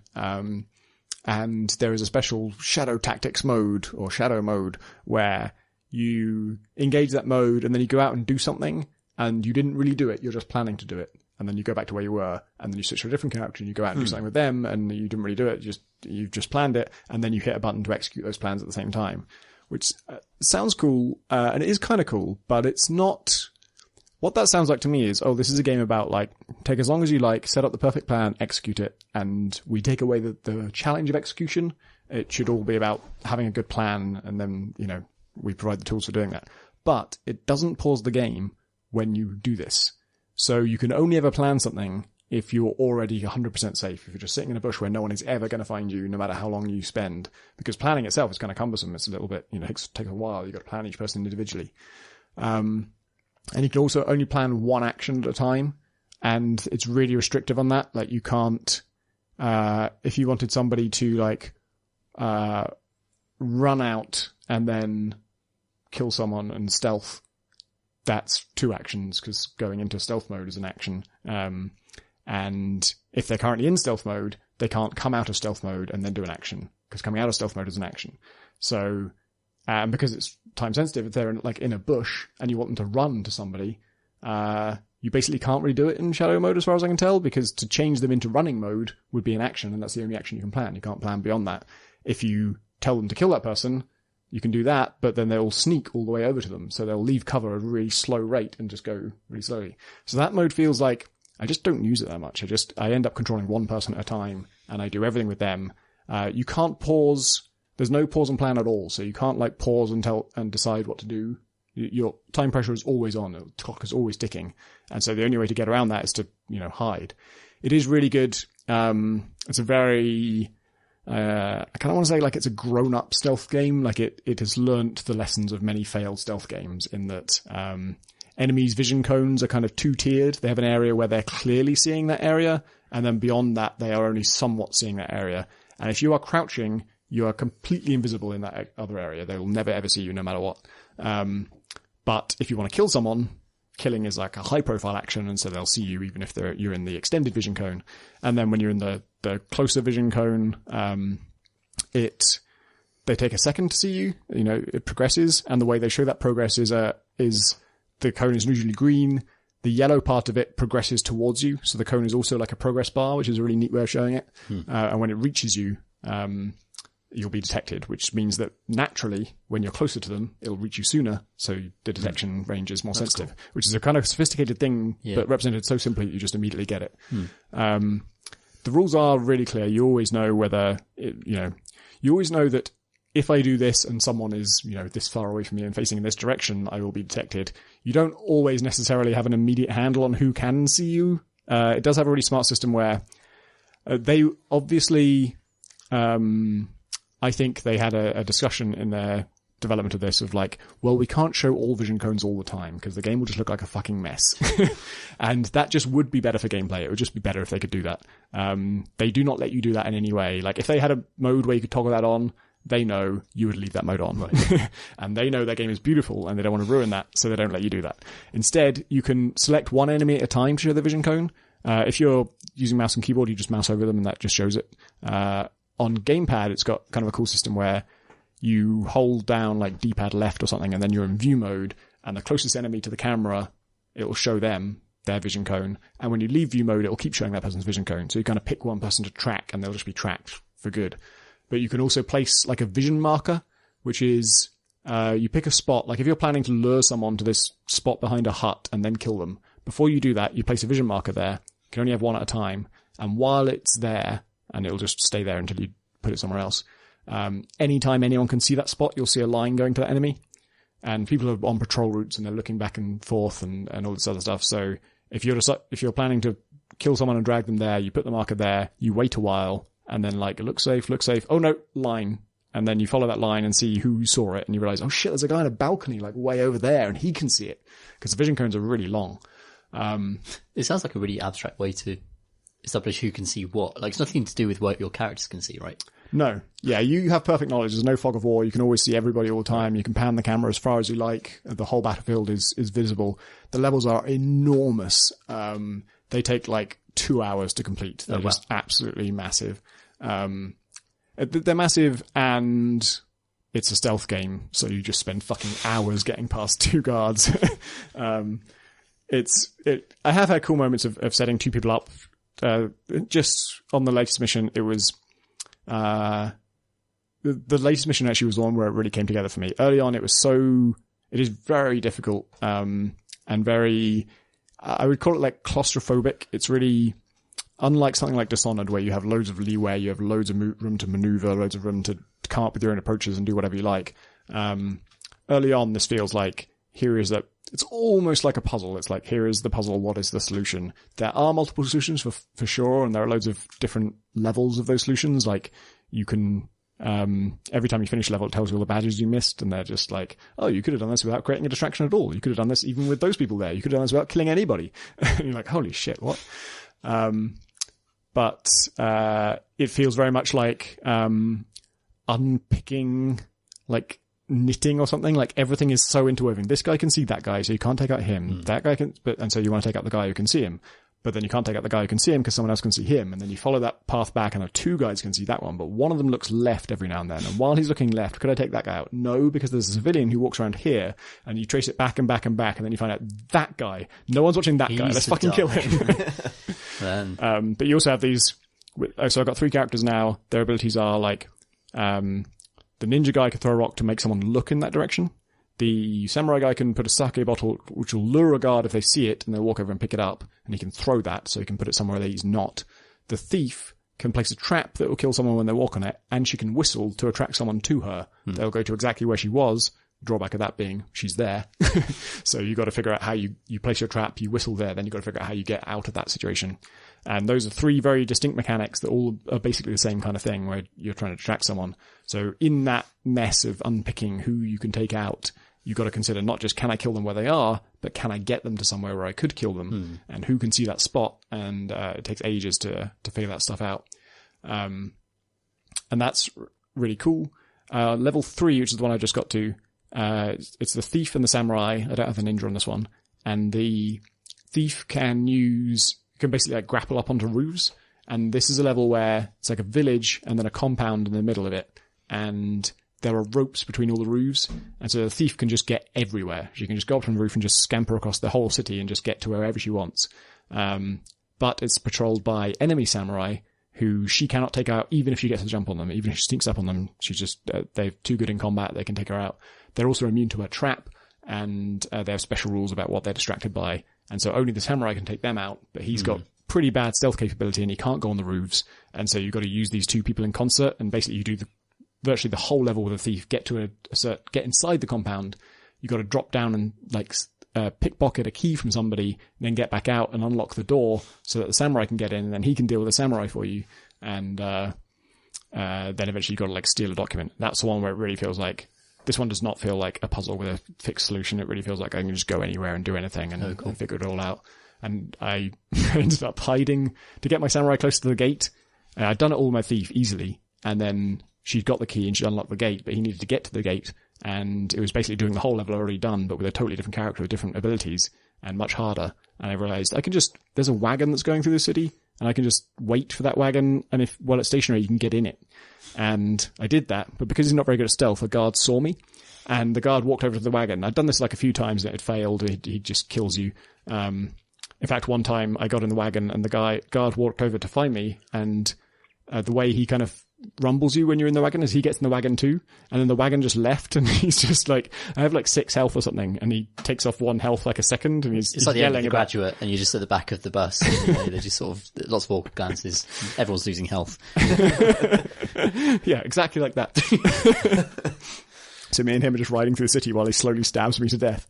And the time that it worked, I got in, he still did see me, but he was only like semi-suspicious, and he's like, oh, someone was around here. But the flag, like the location he's set to investigate, is the wagon itself, and the wagon is now moving, and so he walks after it, and it's an incredibly slow wagon, so it's just about faster than him walking. So he's walking like a meter behind it, trying to get to it to investigate it, but it's going slightly faster than him. So over the course of like the several minute journey, he gets a bit further away from it. And then when it eventually arrives, surprisingly, I was thinking like, this is probably scotched. I'm not going to save or anything because I think it's going to I'm going to be screwed when I arrive. He follows it all the way. He doesn't get lost. But then when it does stop, he just waits. He just stands outside. He doesn't go to investigate. He just waits. And so, because I had my thief out there, I could have her skirt around him and take him out from behind. And then it was a weird day for that guy. I feel compelled to follow this wagon, but I don't know why. I don't know what to do now that I have. It's like a dog chasing a car. There was a civilian watching that area, and I need to take him out first. And it's not expressly said, but you prefer not to kill civilians, really. And I threw out a sake bottle for him to distract him. And, he said, "Oh, a gift for my wife, perhaps." And I was like, "Oh shit, I really can't kill this guy now." But, so I knocked him out, but knocked out people wake up. But brilliantly, there is always, your option to knock someone out is not dependent on whether they're currently conscious or not. So you can keep knocking someone out again and again. And so basically, I was using a samurai to do it. Top them up. Yeah, exactly. That's how concussion works. I'm on a concussion top-up plan. Just compound it. So it's the massive samurai guy, and it's this like frail old man who wanted the sake bottle for his wife. And so I punch him and then drag him out to the back of, like, because the samurai guy could just run with him. He just puts him under his arm, belts to the very corner of the map, throws him in a bush, and then just punches him again in the face. And then every now and then, I'm controlling my thief and doing all this other stuff, and every now and then I have to switch back to my samurai and punch that old man again. Don't fucking wake up. Just stay down, all right? You can have the sake bottle when this is over. Sounds kind of amazing. It also sounds like it shares some of the issues that Commando's always had, where the environments are so detailed and you can interact with almost anything, like, you know, the engine of this car over here, or, you know, this backpacker guy's dropped has loads of stuff in you could swap into your inventory if you want to. Like that's what Commandos is always like. And I love the idea that you can just get into a bus, and, you know, have that whole adventure, in one kind of strategy game. That's awesome. Yeah, it's awesome. Sounds great. Chris, you've also been playing Lawbreakers? I have, yeah. Oh. So I play loads of Lawbreakers now. Well, relatively, because it came out yesterday, and I've played 6 hours of it. Wow. The sign is, what that indicates is that I like Lawbreakers quite a lot, actually. I like it more and more the more I play it. I'm super interested to see how it does. So this is Cliffy B and Boss Key, which is his new studio, their debut game. And it is definitely what would happen if you told a lot of people who were nostalgic for Unreal Tournament and Quake 3 to make a game now with modern production values and design ideas. But it's not pure nostalgia. It's very clever and very well designed and very inventive in ways that I suspect won't help it retain a player population. And that's my big concern. I feel like at the moment I'm really enjoying it, and it feels like Titanfall in the good way and the bad way, where it's like, I love this. It's doomed. And hopefully I'll be wrong. Hopefully I'm wrong about that. Basically, it's so the format of the game as you would buy it is essentially Overwatch. It's a multiplayer only shooter, with about the same amount of maps that Overwatch had at launch, with 9 classes. It's technically 18 characters, but there are 2 teams, Law and Breakers. And each team has all 9 classes, and there's a different character for each class in each team. So they're the same, but you get like 2 separate sets of cosmetics basically for each class. So they're the same abilities. Exactly the same abilities. So it's not 18. It's 18 characters, but 9 classes, if that makes sense. And they're visually quite distinct, but they're the same mechanically. And a bunch of modes, and that's the game. Essentially, there are custom games, and Quick Match doesn't have ranked yet. It still feels like it's at the beginning of its journey in some ways. And it has leveling up and stats and loot boxes, and those are the things you do in that's the structure. It's very much Overwatch in that regard. The thing that makes it very different is it doesn't really give a shit, as far as I can tell, about accessibility. Like, it's not the shooter for everybody that Overwatch is, for example. I mean, I'm surprised that comparison's even being made, apart from structurally. Like, structurally it's the same. But, Overwatch was notable for being a sort of team objective shooter, a little bit like TF2, where there was a character for every play style. If you didn't actually like shooting in shooters, there are characters that can kind of account for that with like auto-aim guns or something else. Like, characters has a big hammer and kind of walks around, and the pace of it is very slow. Like, people maybe not think that now, but Overwatch is an extremely slow shooter by the standards of, like, for example, Unreal Tournament or even old Team Fortress, to be honest. And Lawbreakers is the opposite. Every class in Lawbreakers feels like it could be an Unreal Tournament mod. That's the way I would describe it. Like, you basically have Rocket Arena guy and Instajib guy and Tribes person. Guess who I like? It feels like a load of different high concepts for a kind of shooter, all operating as different roles within the team, which is a super interesting way of designing a shooter. Yeah. There's one big high concept, which is kind of like the flagship thing of the game, which is this zero-G stuff, which isn't actually as big a deal as you think. So the way the maps are designed is there are these like sprawling sci-fi maps, and areas of them have heavily reduced gravity. It's not quite full zero-G, but often like there might be like wide open areas with like deadly falls on all areas, but there'll be these like gravity generating orbs in the air that kind of pull players towards them that you can kind of slingshot yourself around. But that isn't the entire game, and one of the nice things about it is that idea isn't really overused. It's important, but it almost becomes like a kind of seamless part of the game, along with the different movement mechanics that different classes have. Like, there's an assassin with either very damaging dual knives or a shotgun who has like a laser grappling hook, who interacts with the zero-G areas in a completely different way to the sort of flying jetpack person. And the flying jetpack person handles that in a different way to the laser boots person. And Laser boots? Laser boots is the best character. And it's... Do the lasers propel you yes, in some way? So Okay. the laser boots are great. So there's my favorite class, which is the Harrier, which is, so you have a laser gun and you have laser boots, and the laser boots, basically when you press shift, they fire lasers out of wherever your feet are currently pointing. So the vast majority of the time that's down, right? And that means you can use it for a vertical lift, but you can also kind of ski with them. It's kind of Tribes-ish, and I really like that. And yes, and mostly using it to get thrust or to move forwards, that kind of thing. However, if you hold backwards when you're jetting, you kick your feet out in front of you so you can jet backwards really quickly. Like, that it's the class that can move backwards fast, which no one else can do really. But also, when you're doing that, your lasers are then pointing forwards, and they are lasers, so you can kill people with that. And melting people with your feet lasers is amazing. And only that class can do that. And everything has this really interesting skill ceiling. Like, every class has some crazy skill ceiling in terms of what you can do with its movement mechanics. Well, maybe not every single, like, some of them are less focused on movement and more like holding down a point, for example, but like, it's just skill cap in all directions. Like, you can see the kind of twitch skill that it rewards and the movement finesse that it rewards and your ability to sort of micromanage your fuel gauge alongside everything else.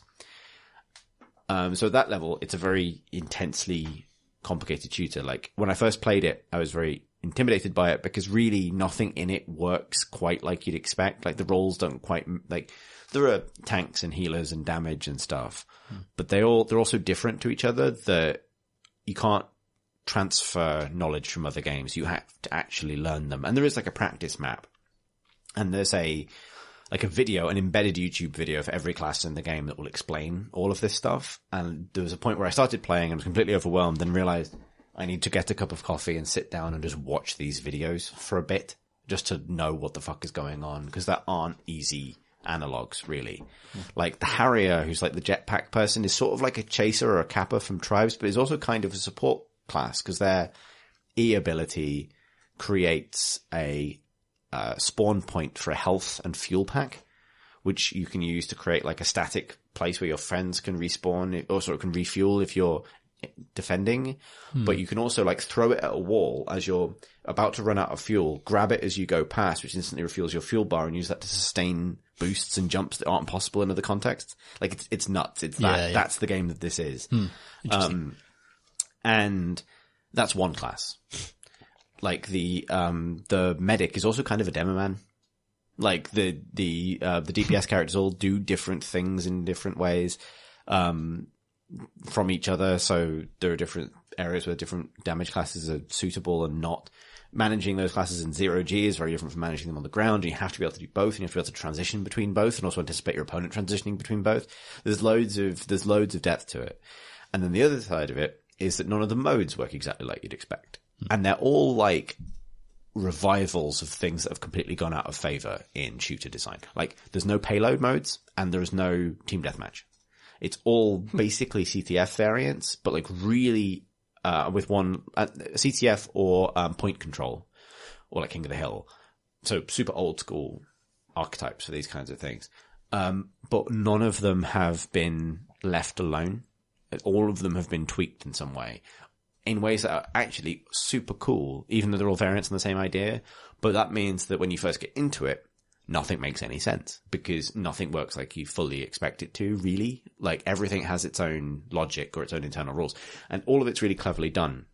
And it speaks to, I think, a lot of, like, you know, you don't necessarily know what it means for Cliff Bleszinski to make a game now, really, necessarily. I think Gears of War is great. I always have. But, like, you don't know if that's just a name or whatever, but this really feels like it comes from a place of people who fucking understand Unreal Tournament and have just made, like, the best total conversion for that game. Like, so the examples, so by way of an example, there are 2 modes that are very similar to each other, but crucially different in ways that kind of open up as you get more into it. So, one's called Uplink and the other's called Overcharge. And so in Uplink, both teams have, it's always team-based. It's always like 5-on-5 teams. In Uplink, there is it's like a transmitter, like a satellite dish pickup that spawns in the middle of the map, like a flag, or an objective. You grab it and you take it back to your base. And while it's plugged into your base starts to transmit information, whatever, from 1% to 100%. When it gets to 100%, you get a 20-second countdown. If you can protect it for that entire time, 20-second countdown expires, you get a point. If at any point your opponent manages to steal the transmitter and take it to their own base, their charge begins. However, your base stops at whatever percentage you'd gotten to. So maybe you get to 50% charge and then your opponent steals it and goes and fully scores. You're still at 50%. So your next, and it's the first to 3. So you score faster. So you score faster next time.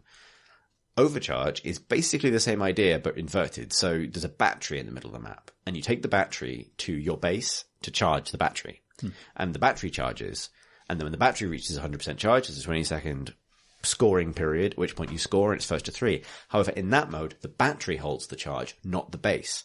So if you steal the battery, and if your opponent charges it to 90% and then you nick you can score almost immediately. Nice. So all the liability is held within the objective in that mode, whereas it's in the base in the other mode. And they feel really different. And the way you have to kind of construct a defensive strategy around that is really different. Even though, on the whole, they're both one flag CTF modes, but they're completely different to each other with one simple mechanical difference. That feels like so much like a decision that most teams would sort of try it both ways and then decide which one they like and then stick with it. It's got both. And it's got like a third mode that's like neither of those, but basically the same idea.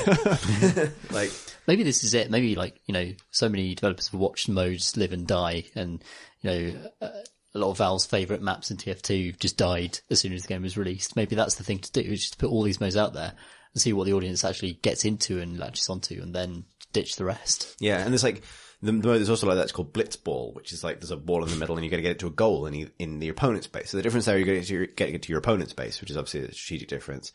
But it's more like traditional one flag CTF, except the ball has a cooldown period. So if you don't get the ball to the enemy base sometime, then it'll blow up. The ball is also voiced, I think, by Rick from Rick and Morty. No, Morty. Really? Morty from Rick and Morty. Okay. So the ball's really not happy about anything that's happening at all, which is great. And that feels super different. And then, like, there's a version of, like 3-point domination. You know, we have like 3 capture points, like the traditional Destiny PvP mode. Yeah. That is fucking great. And I don't know why no one's ever done it before. And the way that works is, rather than it being like, so, you know, it's a traditional setup. You spawn and then there is a capture point close to your team's starting area, a capture point starts at the enemy team's starting area, and a capture point in the middle.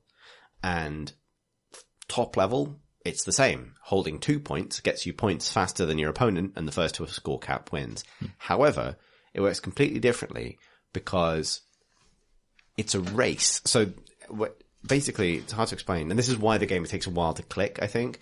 So it doesn't work anything like you expect it to. When a point is captured, it's then permanently captured for that team. As soon as all 3 points have been claimed by a team, you get points equal to how many points you have. And then there's 20 seconds and everything resets. Oh, I see. And so it's like fast, it's like speed. It's like almost like speed dating, but like speed capture points. And so, there's huge amounts of strategy. So when the game starts, it's very unlikely that you're going to be able to get your opponent's capture point because they'll simply be closer to it and they'll lock it faster.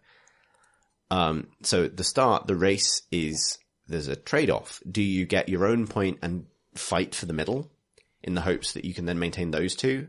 Or do you sacrifice the first one to get a position behind your opponent so that when the second set, because you don't move, like it doesn't reset people's positions, it just resets the capture points.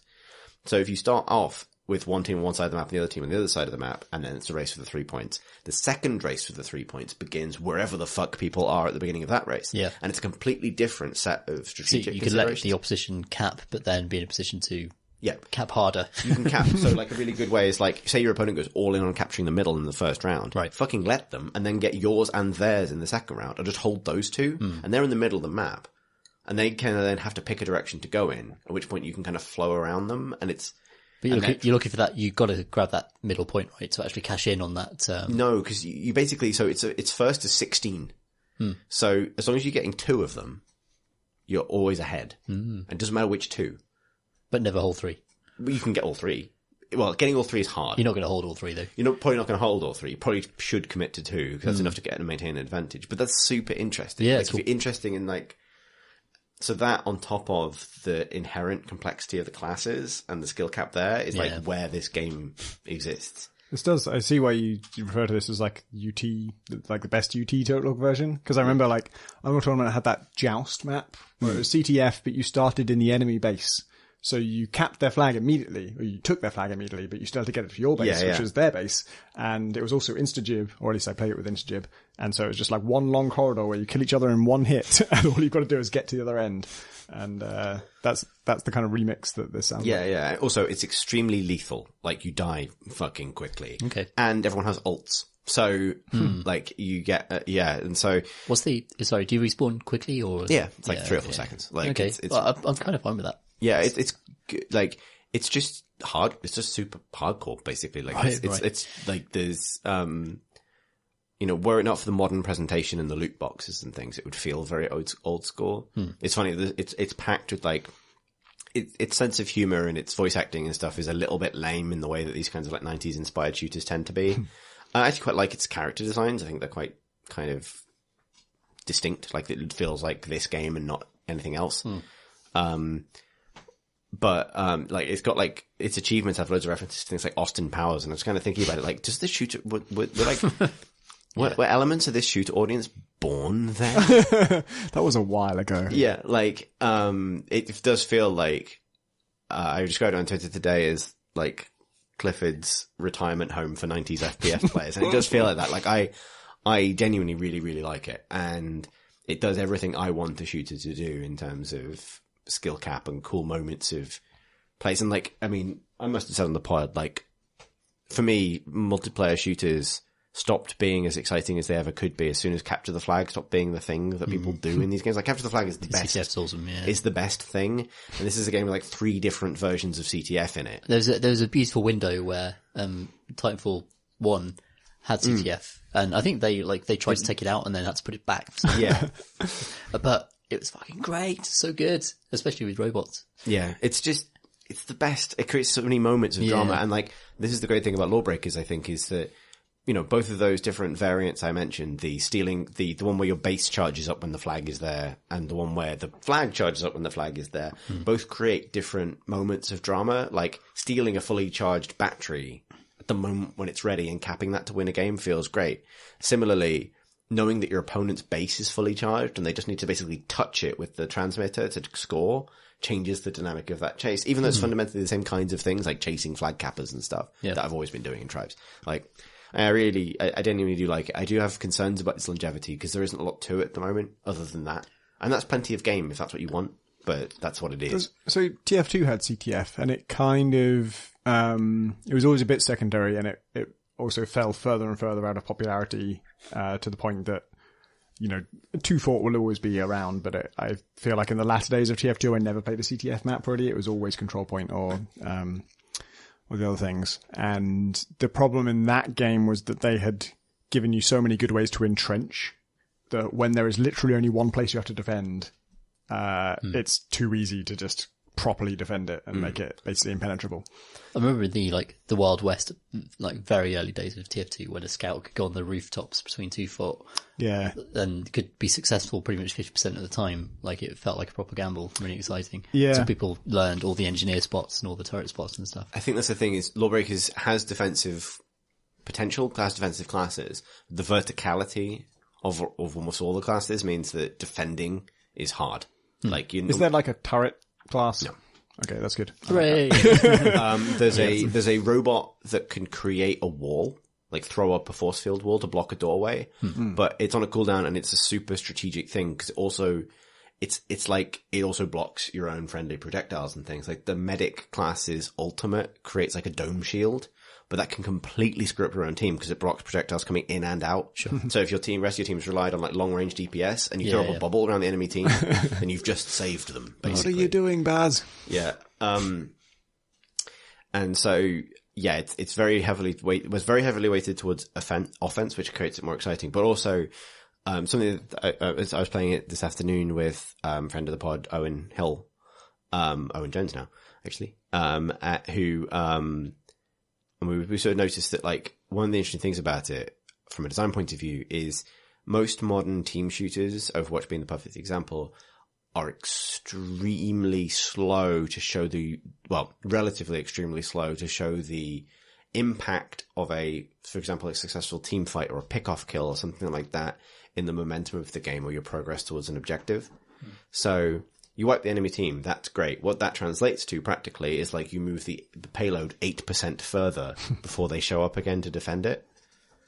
And sometimes you get the big swing where you manage to get the payload all the way to the end or something like that, but that tends to happen towards the end of the game. And that's not a bad thing. It makes it very accessible. It means that the result of your actions is there, but failure and success are never quite so punishing as when the game is just fucking over, right?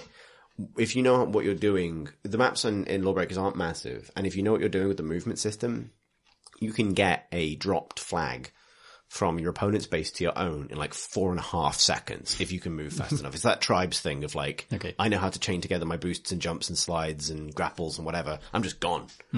And so the stakes for fucking up are really high, but also it means the impact of a successful play is felt immediately.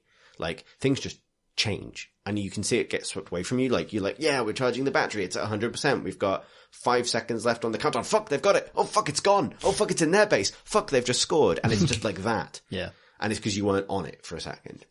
And that is a downside when it comes to the game being like friendly, because you don't fuck up and the enemy gets to push the payload a little bit further back. It's like you fuck up and you just lost. But the excitement of pulling that off and the drama that creates is something I really missed, I think. Because I think one of the reasons that CTF went away is because payload modes and capture point modes are much more slow burn, right? Like, payload is just one flag CTF with a really fucking slow flag that, you know, it has some of the drama of chasing and pushing and defending and map control and all the other things, but it doesn't have the space for just sort of single moments of chance and chaos and things that can make that stuff feel uncontrollable. It's really obvious to every player what's important. The thing I love about payload maps, especially in TF2, is that the more you get to know them, the more you get to know the high G spots and the angles on throughout each point of the map. As it gradually goes from point to point, it feels like a very organic capture point system almost. It's not like, oh, now we're on B cap and these are the points that, you know, have sight on this particular cap. Is that, you know, there are organically changing sight lines on a payload that if a map is extremely well designed, as Valve's initial payload maps were really, really good. Like, there would be shifting sight lines that you'd learn, and, you know, you have to clear out this balcony with certain classes in order to let that payload go forward.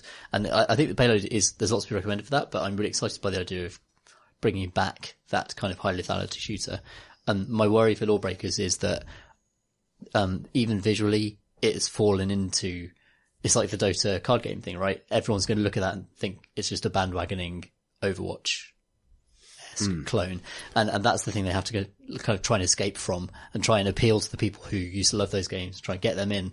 And I've not really seen anything from Lawbreakers that would actually drag in the kind of hardcore FPS crowd. In fact, I think most people who'd be going in would be like, I don't know, like Overwatch players or people who, you know, enjoy those relatively, not that Overwatch is casual, but relatively casual,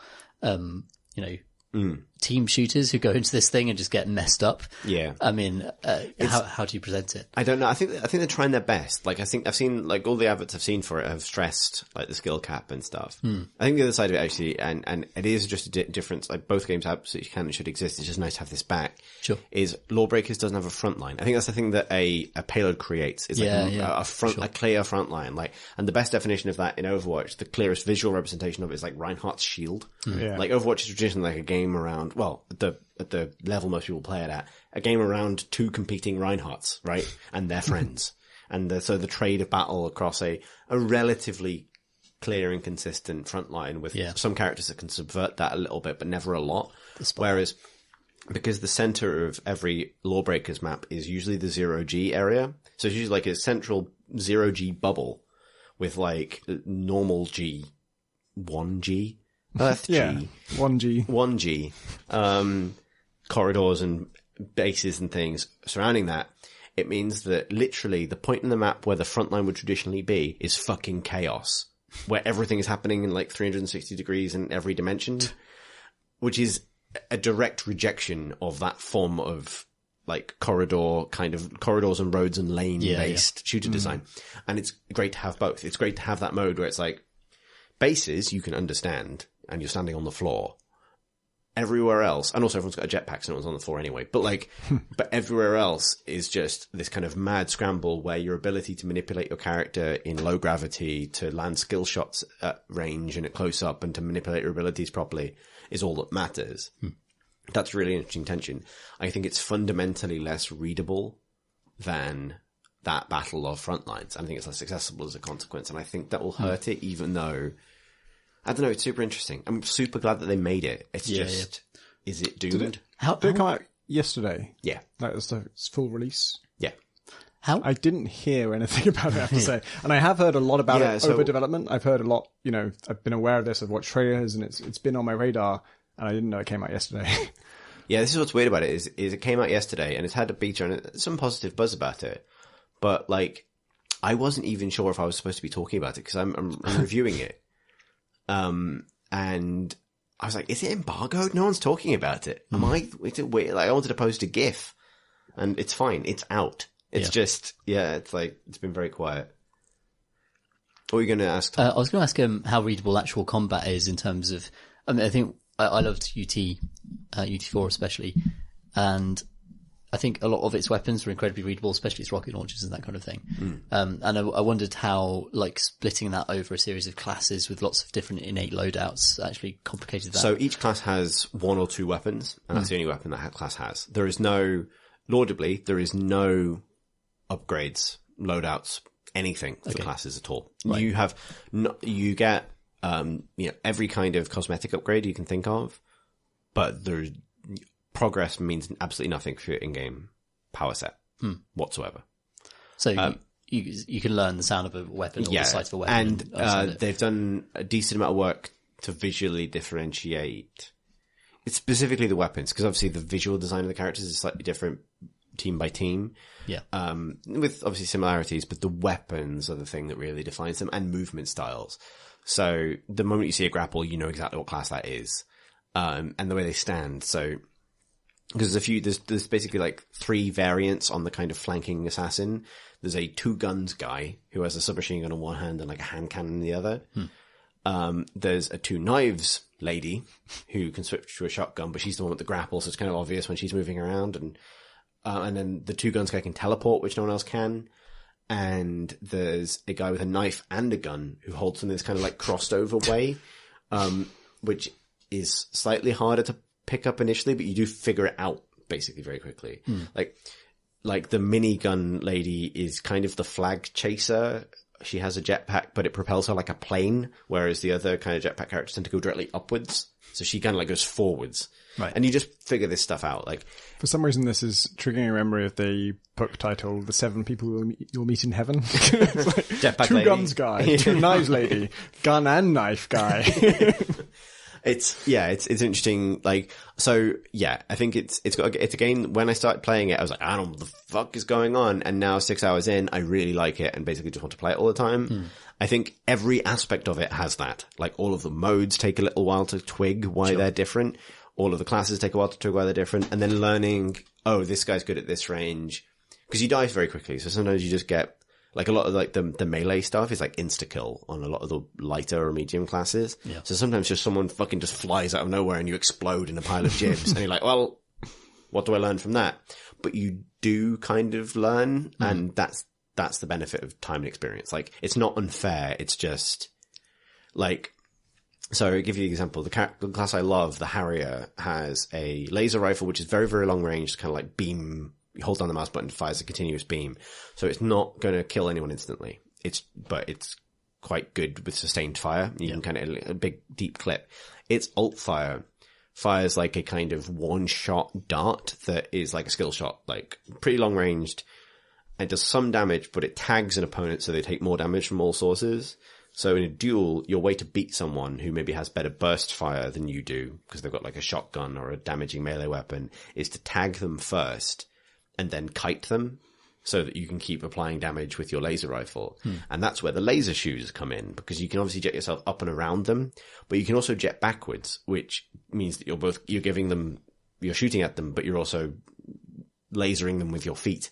Yeah. And, you know, when I started playing, I felt completely vulnerable to assassins who could get on top of me, where my slow, damaging, long-range weapon was completely useless, and they would just slash at me twice and I would die. And now I've realized that, like, those classes tend not to have, like, great vertical mobility, apart from, like, maybe a double jump, but it's not as good as a jetpack. Yeah. So I get above them, and then I try and land the sort of snapshot right-click tagging thing, which takes, you know, quick aim. That's like sort of old insta-jib instincts of, like, you just gotta land one important shot, and then you just fry them with your boots when you're above them and they can't get at you, and you can kind of kite them in that way. And pulling that off feels great, but it requires a particular understanding of that matchup and how to play it. Yeah. And sometimes it doesn't work, and sometimes someone else shoots you with a rocket while you're not looking, and other things, and that's the game. I think it's fine to have that. I love high lethality with high respawn, like really short respawn timers. I think that's fine.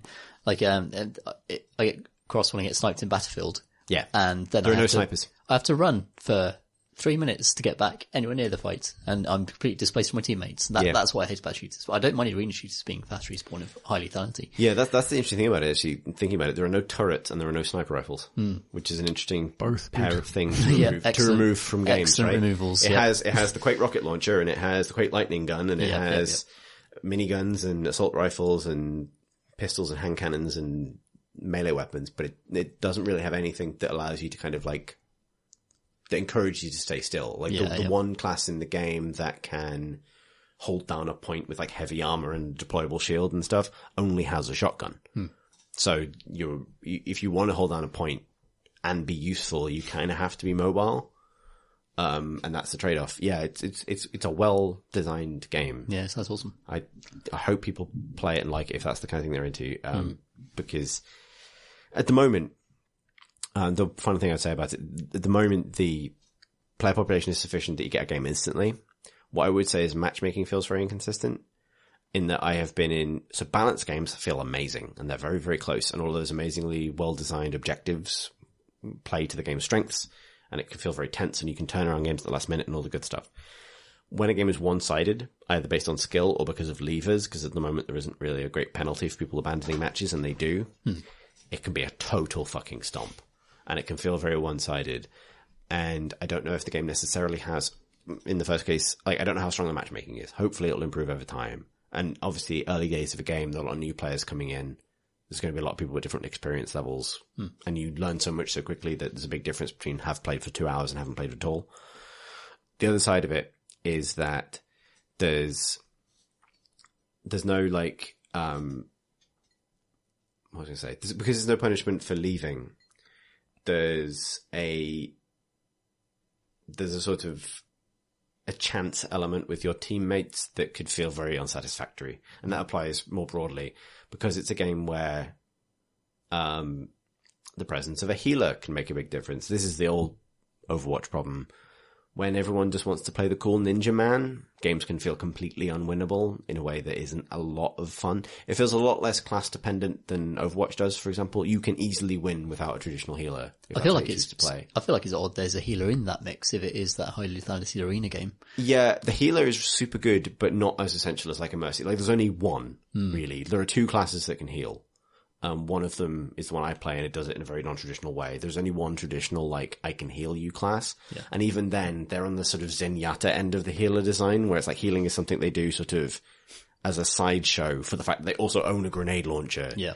But their presence can feel like it makes a big difference. Actually, I'll tell you what, the biggest thing is the presence of a varied team makeup feels like it makes a big difference. Having people who can hold a position, having people who are very mobile, having people who do a lot of damage, having a balance of characters feels very rewarding, and that's where the game is best played.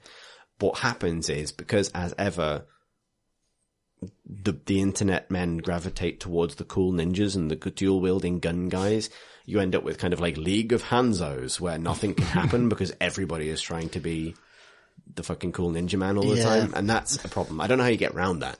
Well, you don't make a Overwatch-esque class game. You make, Unreal Tournament 2K4, where everyone can be whatever gun you pick up. That's true. Yeah, it's interesting. Like, it's not a crippling decision because it doesn't apply to every game. But you do definitely have the games where you're like, why are we all gun man, or two guns man, or one gun, one knife man, or two lives lady? Why those three? I feel like the class element of arena shooters might be a bit of a, you're going to make something new, kind of buying into that whole everyone has a role thing, and rather than just a big old fight over points, might be, I don't know. I've not played the game, so I'm certainly not going to call it an error, but I think it's a risky decision, especially if you don't want to be associated with all those other arena shooters that there are so many. True. I think I think it's a trade-off rather than a risky decision. Sure. Like, I think it gains, I think it grants the game some clarity they might not otherwise have. Okay. Like, it helps them recontextualize things as it helps them kind of offer some context for like why it's interesting to be jetpack person, or why it's interesting to be rocket launcher lady, in a way that simply having those as weapon pickups or something wouldn't have. Like, the sort of the way you kind of it helps you structure a team in a way that makes sense to people who maybe not familiar with this kind of game. Be interested to see how our new Quake Arena tackles this as well, because it's going with the very fashionable class-based thing. Yeah, and I think there are things to learn from modern shooters that those old games can learn. I think. I wonder. This seems like such a common problem here. It's a problem in TF2. It's a problem in Overwatch. It's a problem in this. I wonder if anyone's tried something where, like, if every player had a kind of vote that they could say, hey, we really need like a Mercy or whatever, and they put their vote on Mercy, and if you go Mercy, then that's just a multiplier to your points. So it doesn't get you anything like material necessarily, but on the scoreboard you'll be right at the top because you're doing the thing everyone wants you to do. It's more about blame. It's more about, often those roles tend to take on like huge amount of significance. And if your team fails, then the healer is often blamed for that. Like you see that with Mercy in Overwatch. Like a bad Mercy in Overwatch gets, all the shit because, they're blamed for not rezzing everyone at the right point. And it almost puts too much pressure on one player in a given fighter team to actually carry everyone. I was always, in Battlefield 2, I was always really motivated to be a medic because, for one thing, medic was no disadvantage at all if you wanted to be a combat player as well, because their gun was fucking awesome. Yeah. But also, like, I got points for healing people, I got points for rezzing people, and I would be a squad leader as well. Then you're on a team of 20 people. It disseminates that it's bigger teams. Right. But I just remember how, like, satisfying it was to be, I was both supporting my team and I was also top of the scoreboard, and that just felt really good. And I would do it every time, even if the moment to moment thing was less enjoyable than being pure assault, I would still do that because it was like, look at the scoreboard, I'm so valuable. I think it's Lawbreaker's credit, I don't think it's issues with how people play are 100% class oriented. Like, I don't think you need a healer to succeed. I don't think it's like the lack of that frontline game means that you don't necessarily, like, if you are good enough with those like assassin characters, you can easily win a game that way. But it's down to how good you are. So like often those are the sort of like glass cannon characters that if they're bad are really, really bad. Yeah. And so that's a bigger trade-off, right? You almost want to push new players towards the kind of characters with a bit of a chunkier health bar who aren't quite as fast but are more reliably good. So that's one consideration. The other is just about decision making, and that's one of the things that's actually harder to kind of get around than a simple class imbalance. Like, you see this a lot in the blitzball mode, where you have to try and score a goal in your opponent's half. And there's a persistent problem I found with solo matchmaking where people really don't want to defend, like, ever. They don't really want to be in their own backfield at all. So, one game I won because we'd gotten to its first 8 and both teams were tied at 7-7.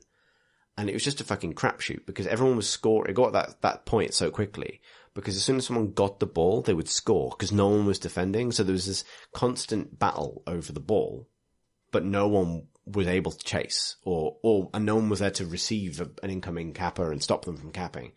So what I did was change to the robot man who puts a wall up and stand on the point for the rest of the game. And whenever the opponent got the ball, I saw, because you can see the ball carrier through walls and stuff because they're highlighted, which way they were going. And there were 2 doorways into the capture point, and I would just wall off the other one, the one they were going for. Yeah. And they would get killed by my team. And that was it. And I didn't participate in the game at all. I just waited for the one time when my team managed to finally get the ball. It's not the shooter you want to be playing though, is it? No, but it was like, I was like, how do I win this match? And it's because that's the issue really is with the matchmaking is when you get a team that really just does the kind of, we just want to fight in the midfield thing.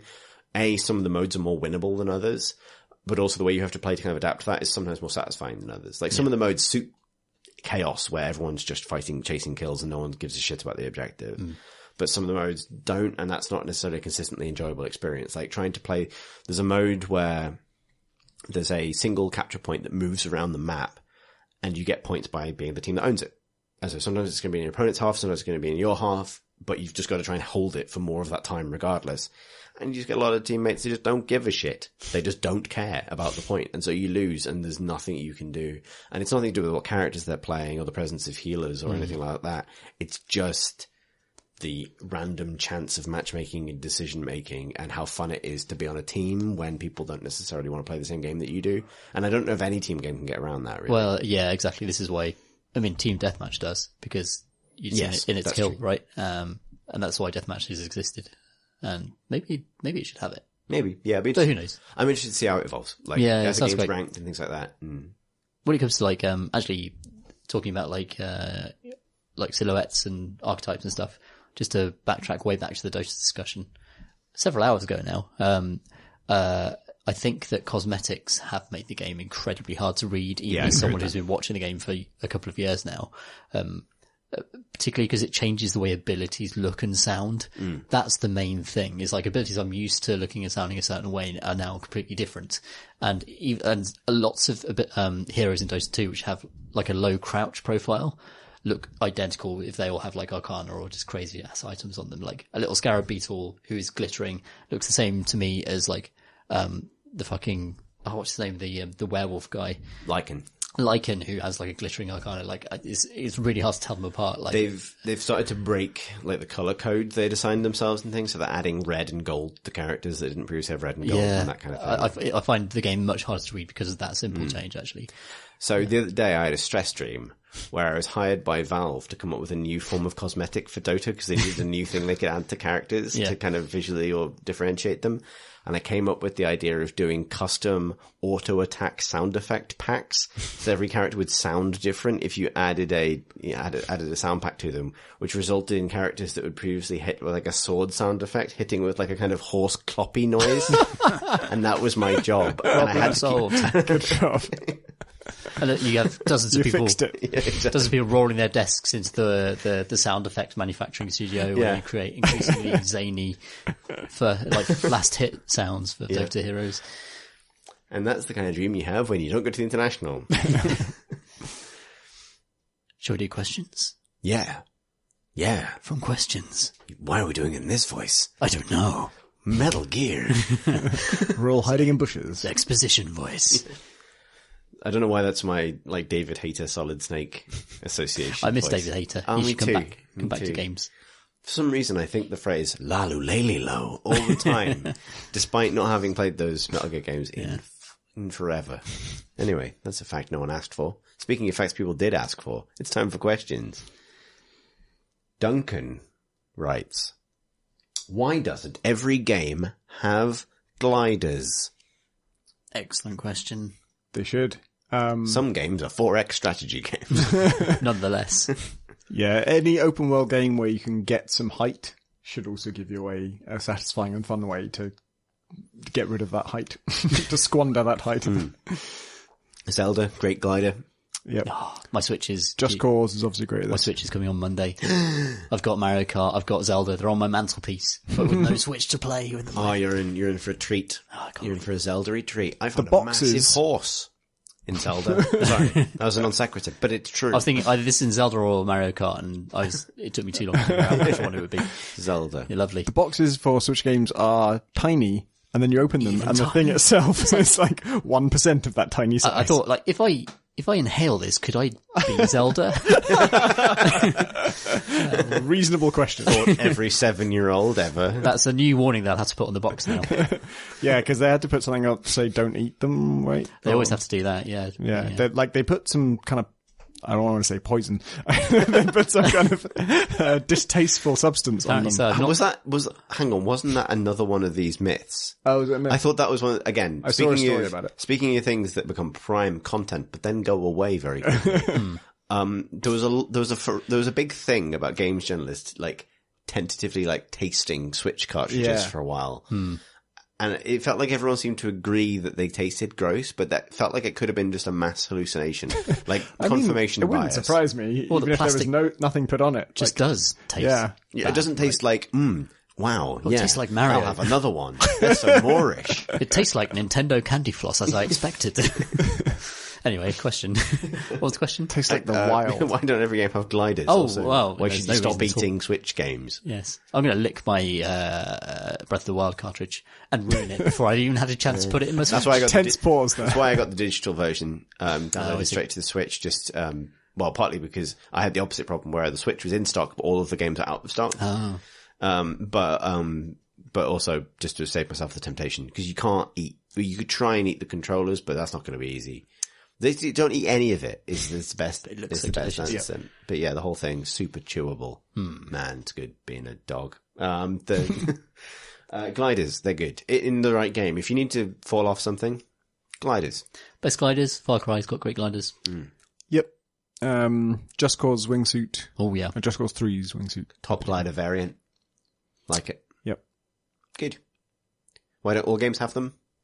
Because, yeah. There was, so in Elder Scrolls, Morrowind has levitate and Oblivion and Skyrim do not. And it's because it was too hard to account for you being able to get absolutely anywhere at absolutely any time.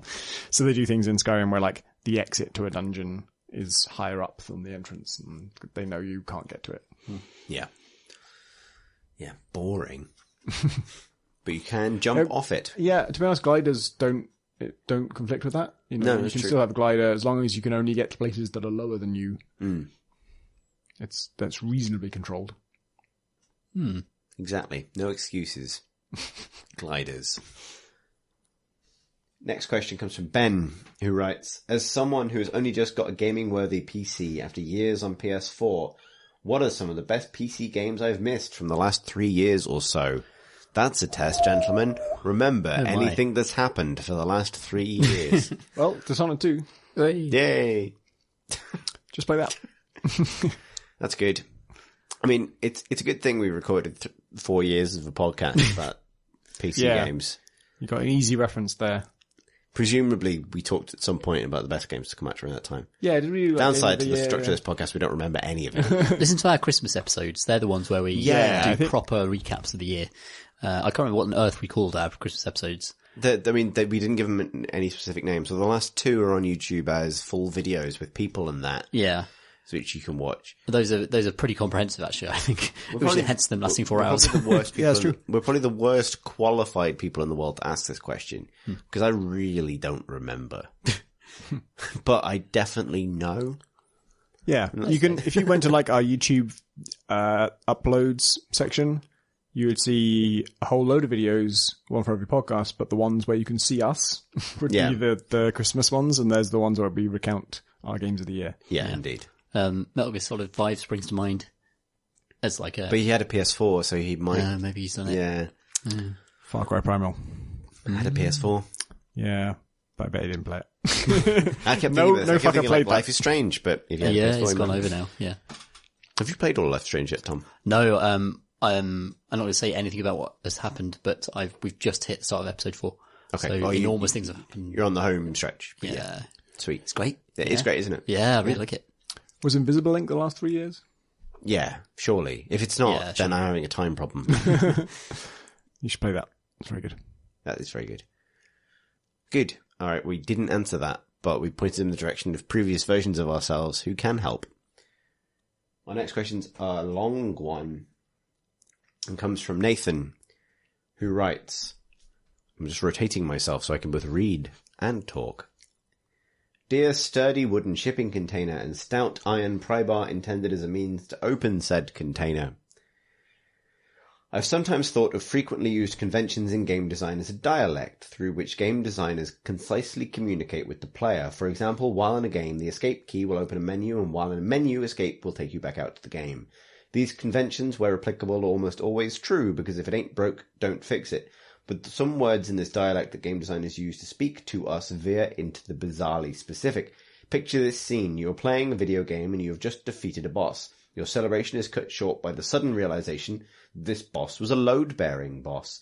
The dank cave/creepy castle/space battleship in which you find yourself is collapsing around you. As the cutscene ends and you're given control of your character, you barely notice the bossy secondary character saying, "You've got to get out of there." But what are you doing instead?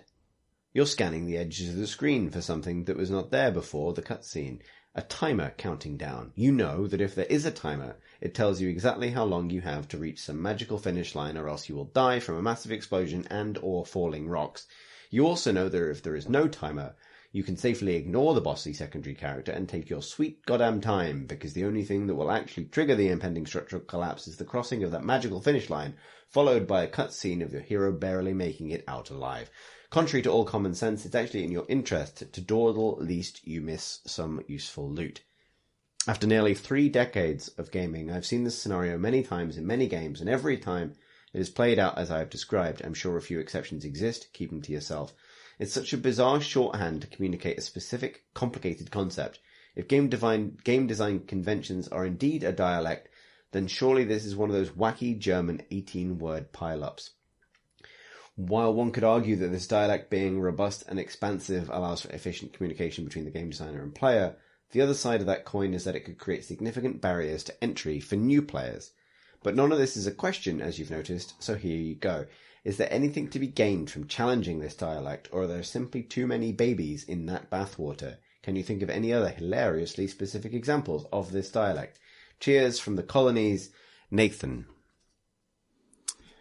We had a very long-running problem with Heat Signature where if you trigger an alarm, there is then a countdown, and at the end of that countdown, you'll be captured if you're still aboard the ship, which is super, super important to know. You really need to know this information.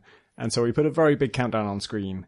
Actually, for a while, it was a progress bar, a big red progress bar in the middle of the screen, and people didn't notice it. Then we changed it to a giant countdown on top of the screen. People didn't notice it.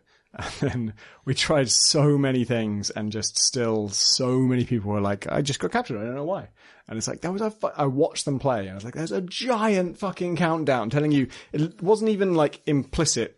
Not only was the number huge, but the words, you will be captured in this many seconds, was right there on screen, and we couldn't get people to notice it. And I was like joking to other game developer friends of like, you know, sharing war stories of this. They've all had these problems. And I was saying like, I think I'm just going to make that message get bigger and bigger until it literally consumes the entire screen. If you won't fucking read it, it's literally going to be the only thing you can see. I'll just take away the game world from you until there's just a black screen with this message on it saying, the fucking alarm is at 4 fucking seconds. Will you do something about it? We didn't do that. What we did instead is, it is still just a countdown on top of the screen, explains what it does, but in addition to that, there is a border that goes around the whole screen, which is bright orange, and in addition to that, there is a kind of haze that encroaches from the side of the screen, like a kind of glow around the edge of the screen that's also orange. In addition to that, the strength of that pulses, and the pulsing needs to not only happen in general, but also to get more intense and more rapid as the countdown goes down. Because there's do you notice it in the first place?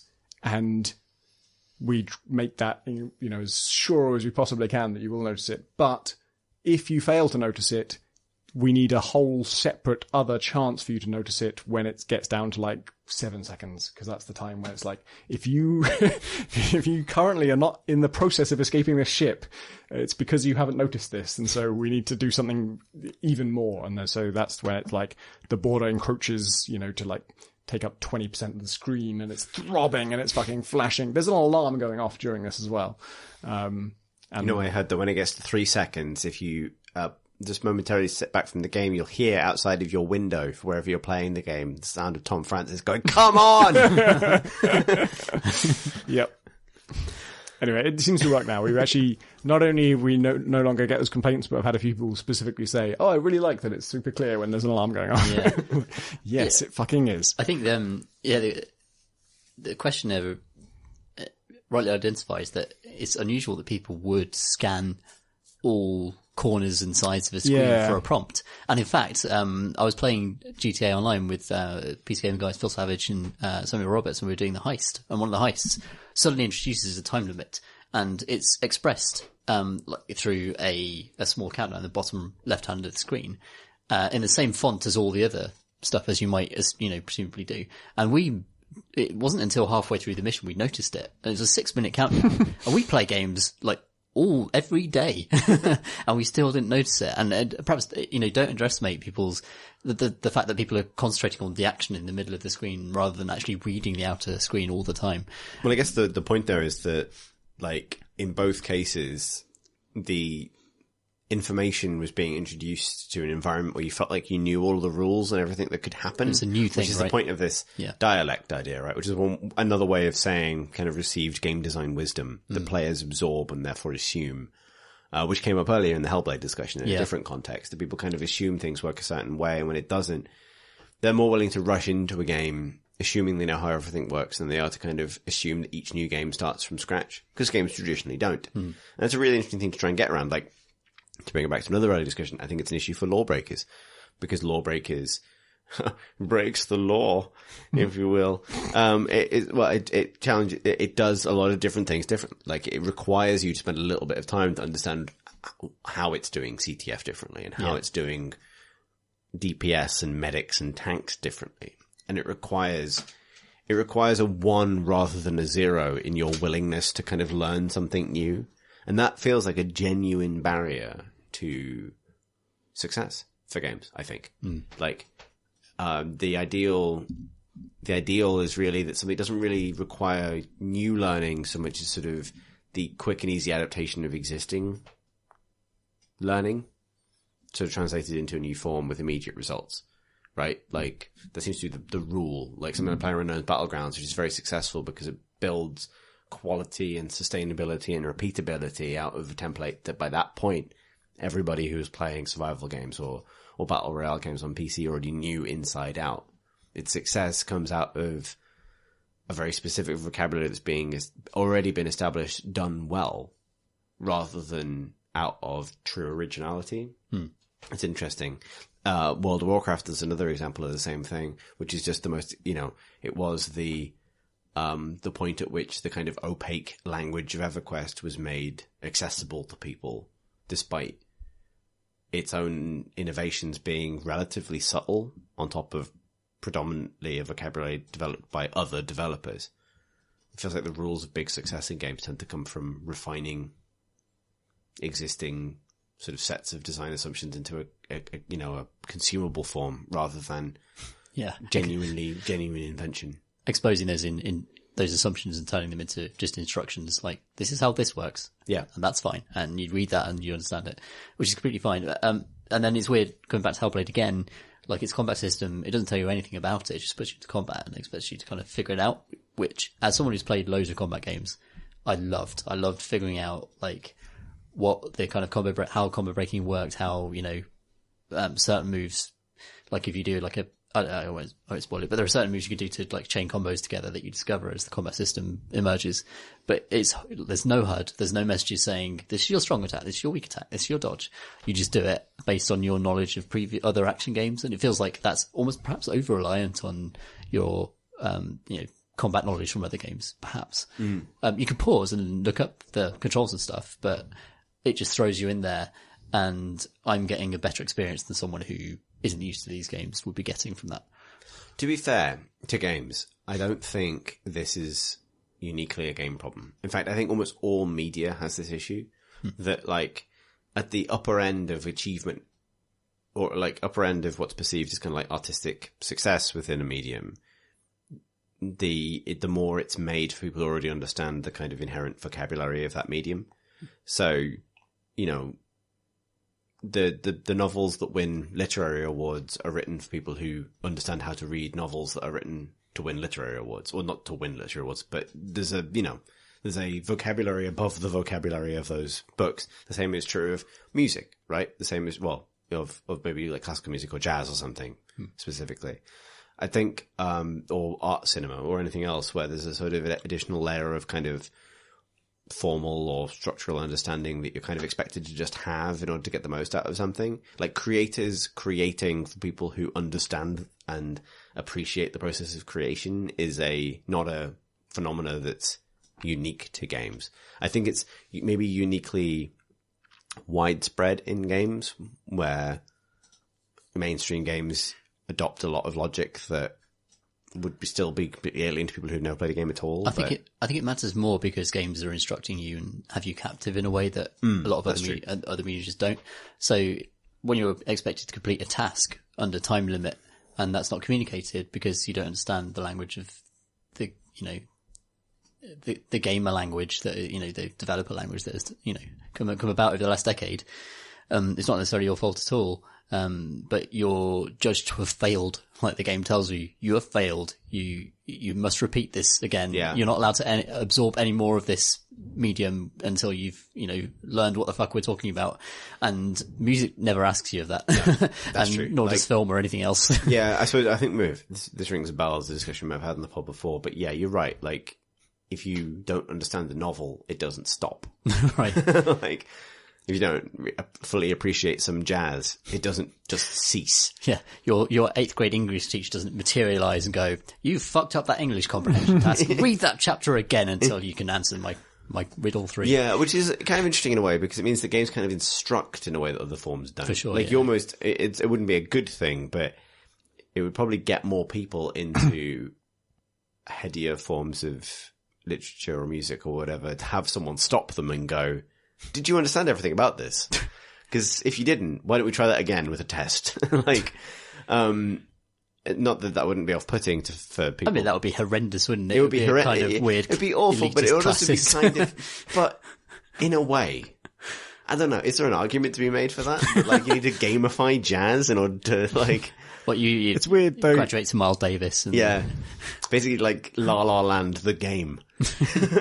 Where Ryan Gosling just explains jazz to you every time you fail to fully appreciate it. That'd be awful. I given that those mediums are all about like your like internal interpretation of those ideas anyway. I mean, like I suppose that's the thing. Like your understanding of game so mechanics different. isn't anything to do with your internal life. Really. No, exactly. It's about beating a task, and that's so different from and anything else. your prior experience with Metroid, right? Like which isn't necessarily connected to your rich internal life, I think. And with games, the barrier to your progression is your knowledge of certain mechanics that are tied to whatever it is that they're testing right then and there, which is actually not the same thing as your understanding of the game, and certainly not the same thing as your appreciation of the game's messages or themes or whatever. Yeah. Frequently, those two are complete odds.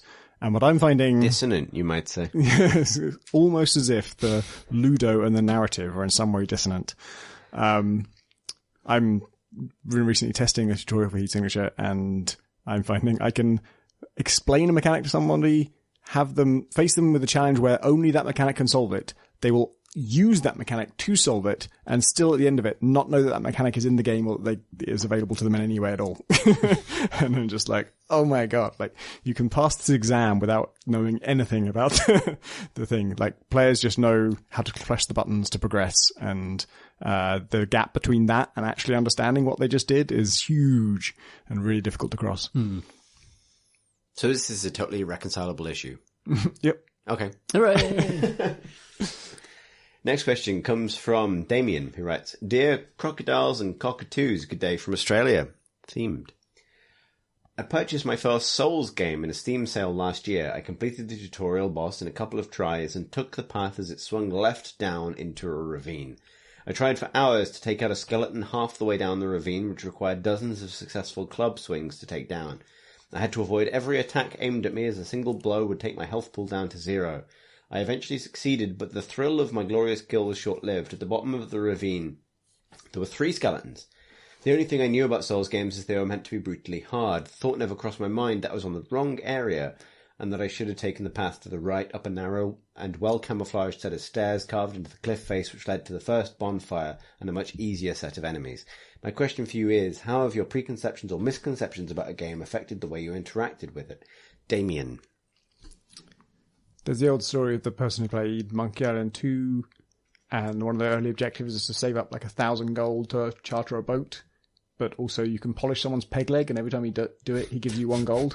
And I just realised why that's funny. I've got to polish this person's peg leg 1,000 times, and they just did that 1,000 times, and they got their 1,000 gold. System works. Yep. In fact, there is a better way. That Dark Souls example is a classic, and again goes back into like developer messaging, and if you leave an area nearby, then surely it must be the intro area. And Dark Souls like, nope. That's why that's why every game that places unusual emphasis on the player's ability to kind of explore beyond what they expect the developer to do, and also what they expect the developer to expect them to do, and to show initiative and to piece things together themselves, is the Dark Souls of that thing. Which, because it, despite maybe the dialect of games being more and more sophisticated, the way of explaining that to people is just to say the Dark Souls of things. But Dark Souls like totally fucks over people who behave according to that language as well. Like, that whole point is like, you progress according to the path that the developer has laid out for you, expecting a gradation, like a gradient of challenge. And Dark Souls is like, no, fuck you.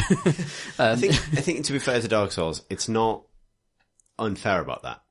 Like, nor is it moralizing about it. Like, the times when that theme is weakest is when games go like, you treated this like it was a video game, but guess what? It was a video game pretending to be real life, but definitely still a video game, but regardless, fuck you.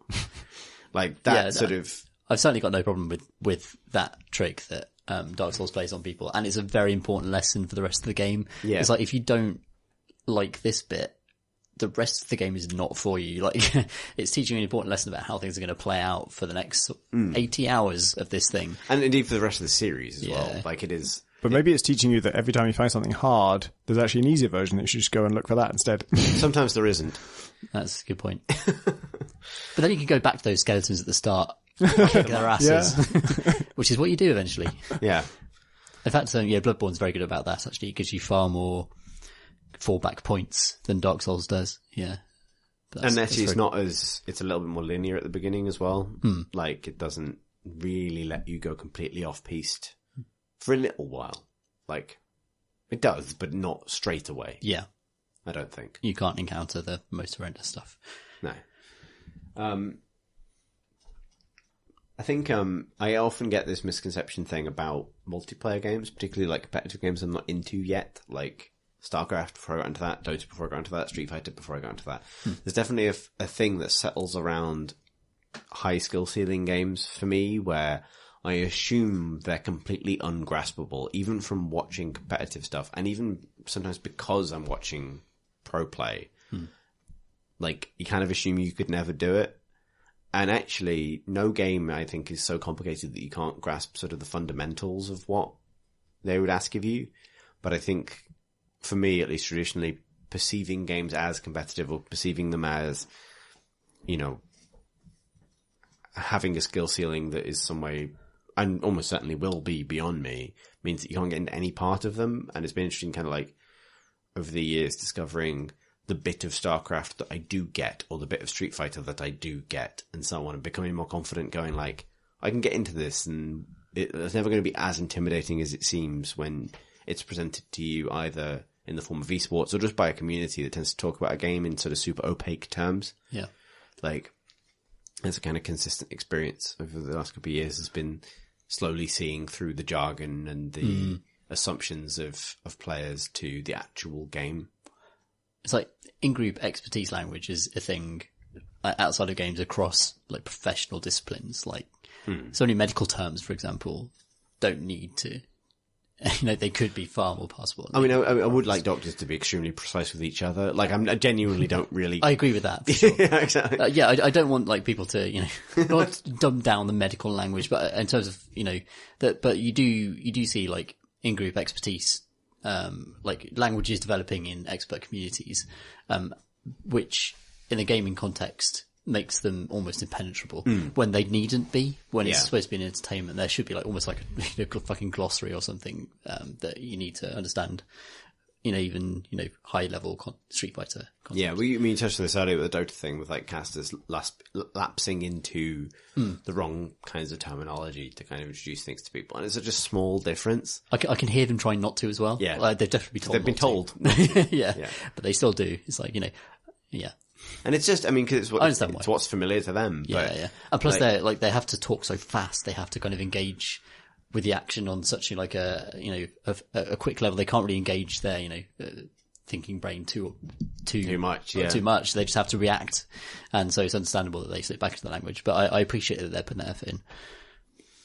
But yeah, I mean, that's certainly an area where I think misconceptions can set in about how complicated something is.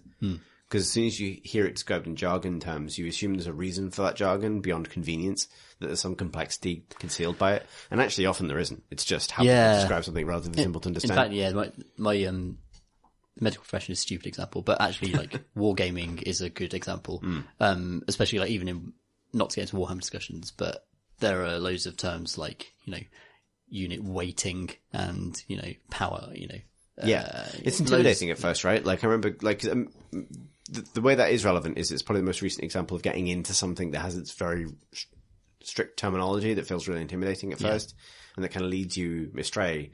Like, people talk about tar pits and bubble wrap, right, and 4-ups, and you're like, what are any of these things? It sounds really exciting and hard to grasp, and then you actually, when you actually understand it, it's like, oh, that's just expert terminology that people have invented to make themselves, like, make the community feel better about their expertise, I think, as much as anything else. And to kind of codify that stuff. Yeah. Whereas actually it's stuff that you would intuitively understand. It's just... For sure. Yeah.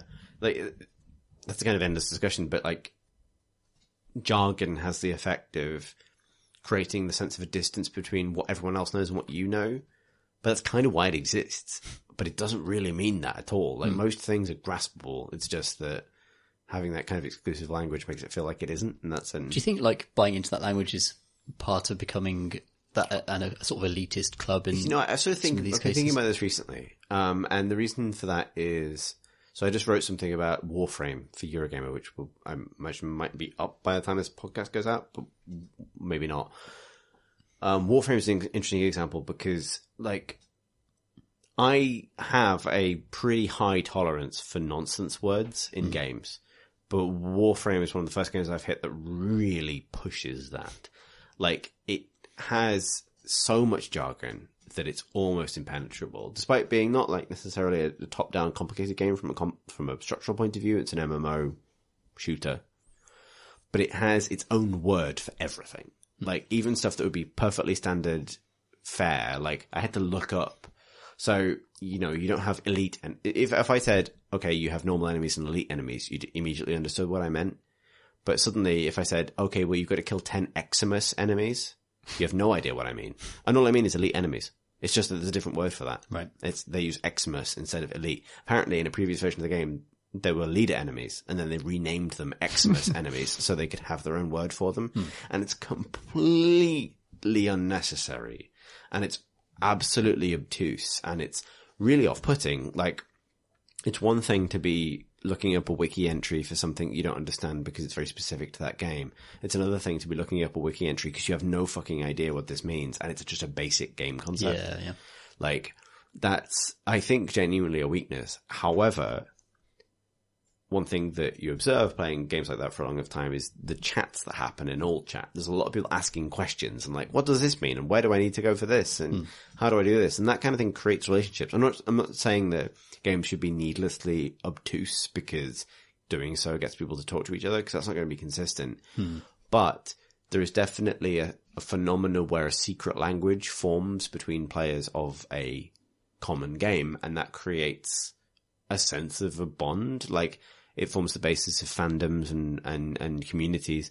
Like, you know, I say this about Warframe in a disproving way, but it's because it's a game I'm probably not going to stick with, whereas I could definitely say things about Destiny that would make no sense to somebody who doesn't play Destiny. Similarly, like, as happened during the break, you and I, Tom, had a brief discussion about some upcoming changes to Warhammer Age of Sigmar in a way that left Tom with no idea what we had just said. That's a good point. Using the words that we That's did. number wang. That was number wang, and this is number wang. And in some ways, it's all number wang. But that's what I mean. Like, I'm not comfortable saying that jargon is always bad, because those secret languages can feel super rewarding. And when you meet when I meet somebody else that like speaks Dota, one of the reasons I'm sad about not being at the International this week isn't just not being there at the live event. It's because of the bars afterwards where you sit and have a beer with somebody who just speaks fluent Dota in the way that you do. And that's super engaging, and it's like a genuine connection with another human being over a shared interest. And shared language definitely plays a part in that. So I don't want to say that like these kind of restrictive vocabularies necessarily are 100% a bad thing.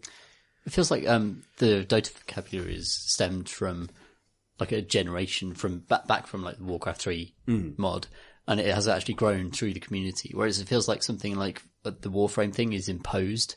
That's true. I'd agree with that. Which is a little bit cynical, I find. Yeah, and I think the Destiny comparison is interesting because Destiny has a lot of nonsense words in it, but actually it doesn't tend to use nonsense words for the things, like the mechanical things that matter. Like, things have pretty normal names. Warframe seems to push it to a pretty far extreme when it comes to literally nothing making any sense until you know what the game is talking about. Like, it has its own word for everything, which is a commitment to invention that is possibly laudable when it doesn't want to feel generic, but it's unreadable. Like, it's amazing how opaque it is, and determinedly so, which is a super interesting creative choice for a free-to-play game. Yeah. But, you know, maybe not 100% a successful one. Our next question comes from Jay, who writes, Dear Crate and Crow Barristers, Tom F. has gotten off lightly with his Zelda-induced confirm and cancel button switcheroo, if you can believe that. PlayStation games, as released in Japan, invariably use the O button to confirm and the X button to cancel.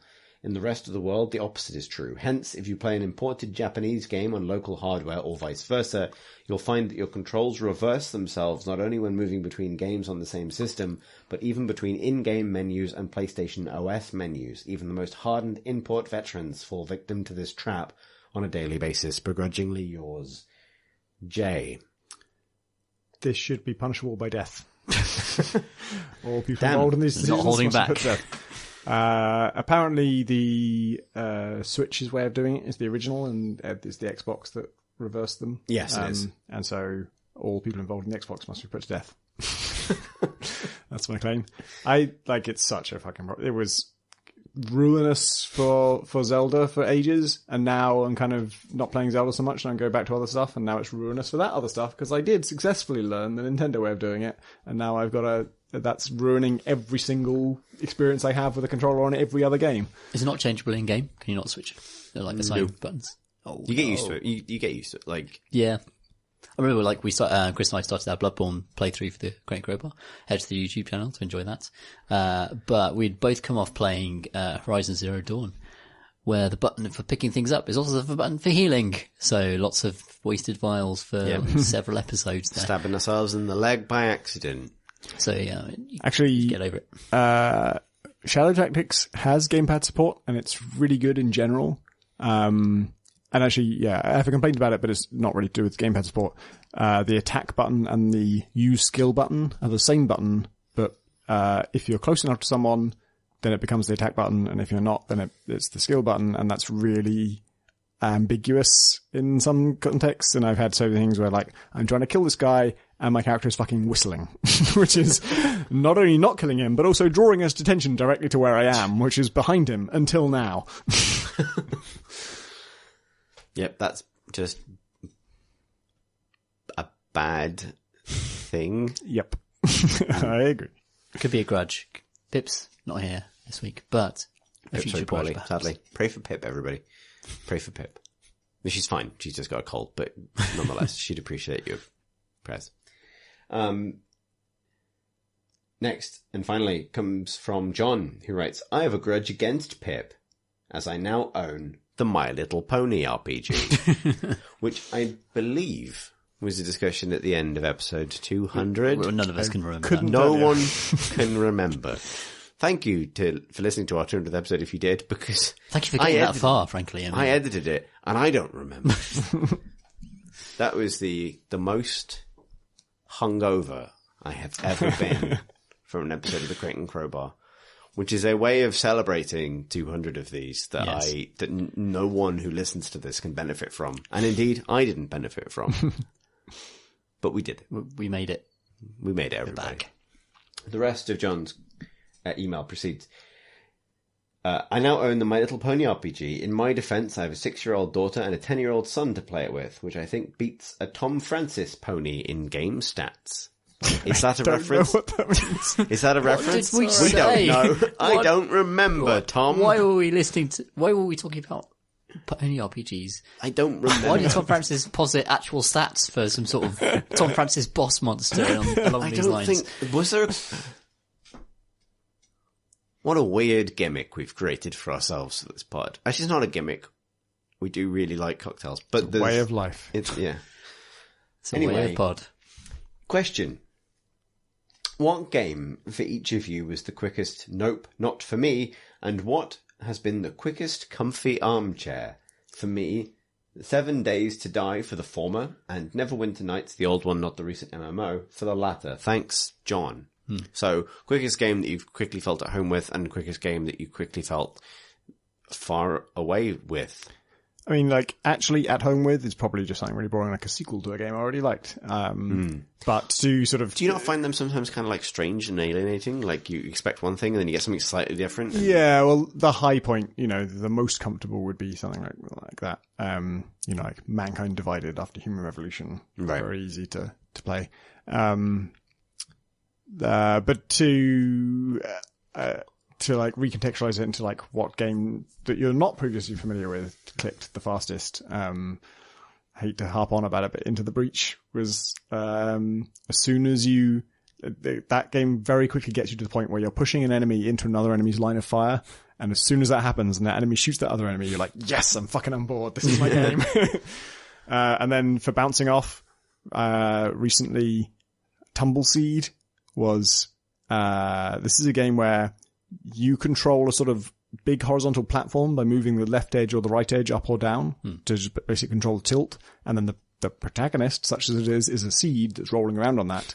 And so it's a very slippery, tricky thing that you can only affect very indirectly. If essentially you affect the rate of change of velocity of this thing. And so if it's going the wrong direction, you can't immediately change it. You've got to sort of bias it towards eventually rolling the way you want it to roll. And then when you do that, you've overdid it. You did it too much. It's going the wrong way now and it's going to fall in the hole. And then when it falls in the hole, it's dead. And it is famously hard. It's, the developers have done like not a postmortem, but like a, blog post saying, hey, we've noticed you will find this way, way, way too hard. And here's why you're wrong. But even separately from the difficulty, just the thing it is asking me to do is so maddeningly fiddly. I just found it infuriating. Like, it must have been like 3 minutes, and I was just like, I'm never playing this game again. I'll never, ever play this game again. And I noped out of a game I was expecting to love, which was Mirror's Edge Catalyst. Yeah. And the whole setup, like all the cutscenes, and how like really boring the opening levels were just to traverse, given that the whole fucking game should be about traversing and targeting, geometry. I was immediately put off it, and I never went back to it, even though it's a game I, by all rights, should have been well into. And it had the tutorial conceit in there I really hated, which was they had sort of a hologram go out and do it before you. Right. So you either did exactly what it did, which was boring, or if you did it in any way that was different, then it just failed you. It's like, fuck off. That's just so dispiriting. And, oh man, I keep wanting to go back to it, but I literally feel like I can't. Like, it's supposed, the idea of an open world Mirror's Edge is cool, but if you're introducing it that way, surely the rest isn't going to follow. I'll try it. It's full of bullshit, to be honest. I got out of the tutorial. I got that sense. Yeah. I got out in the open world, and it was like, I took like a zip line, and it was like, oh, use the light attack on this enemy, and I used a heavy attack on him or something, and I kicked him too far. I too effectively dealt with him, so it forced me to restart the whole section. Go to hell. That's all of the questions we have time for, I'm afraid. If you'd like to send us a question for a future episode of the podcast, you can do so by emailing us questions at crateandcrowbar.com. You can also tweet us at Crate and Crowbar, or hang out with our community on our excellent Discord channel. You can find the link for that at crateandcrowbar.com. You can find us on YouTube at youtube.com/Crate and Crowbar, where you'll find the Bloodborne playthrough that Tom mentioned, and our episodes, including our Christmas episodes, where you can find out what good things came out in the last 3 years, because we don't remember. You can also support us, as many people do, for which we're very grateful, on Patreon, patreon.com/Crate and Crowbar. Your donations for these pods help us launch our little side project and run the whole thing, and it's very much appreciated. If you would like to follow us as individuals, I'm on Twitter at CThurston, that's CTHURSTEN, Tom Senior. At PCG Ludo, Eludio. Ooh. How many O's are in that, Tom? Oh. It's one, isn't it? Yes, it's one. So you said O, which was 0, so no O's. It's just PCG Lud. But it's not though, is it, Tom? Follow PCG Lud, I want to see what happens. Okay. Essentially. Tom Francis. I am at Pentadact, PNT80ACT. Fantastic. Thanks for listening, Bye. everybody.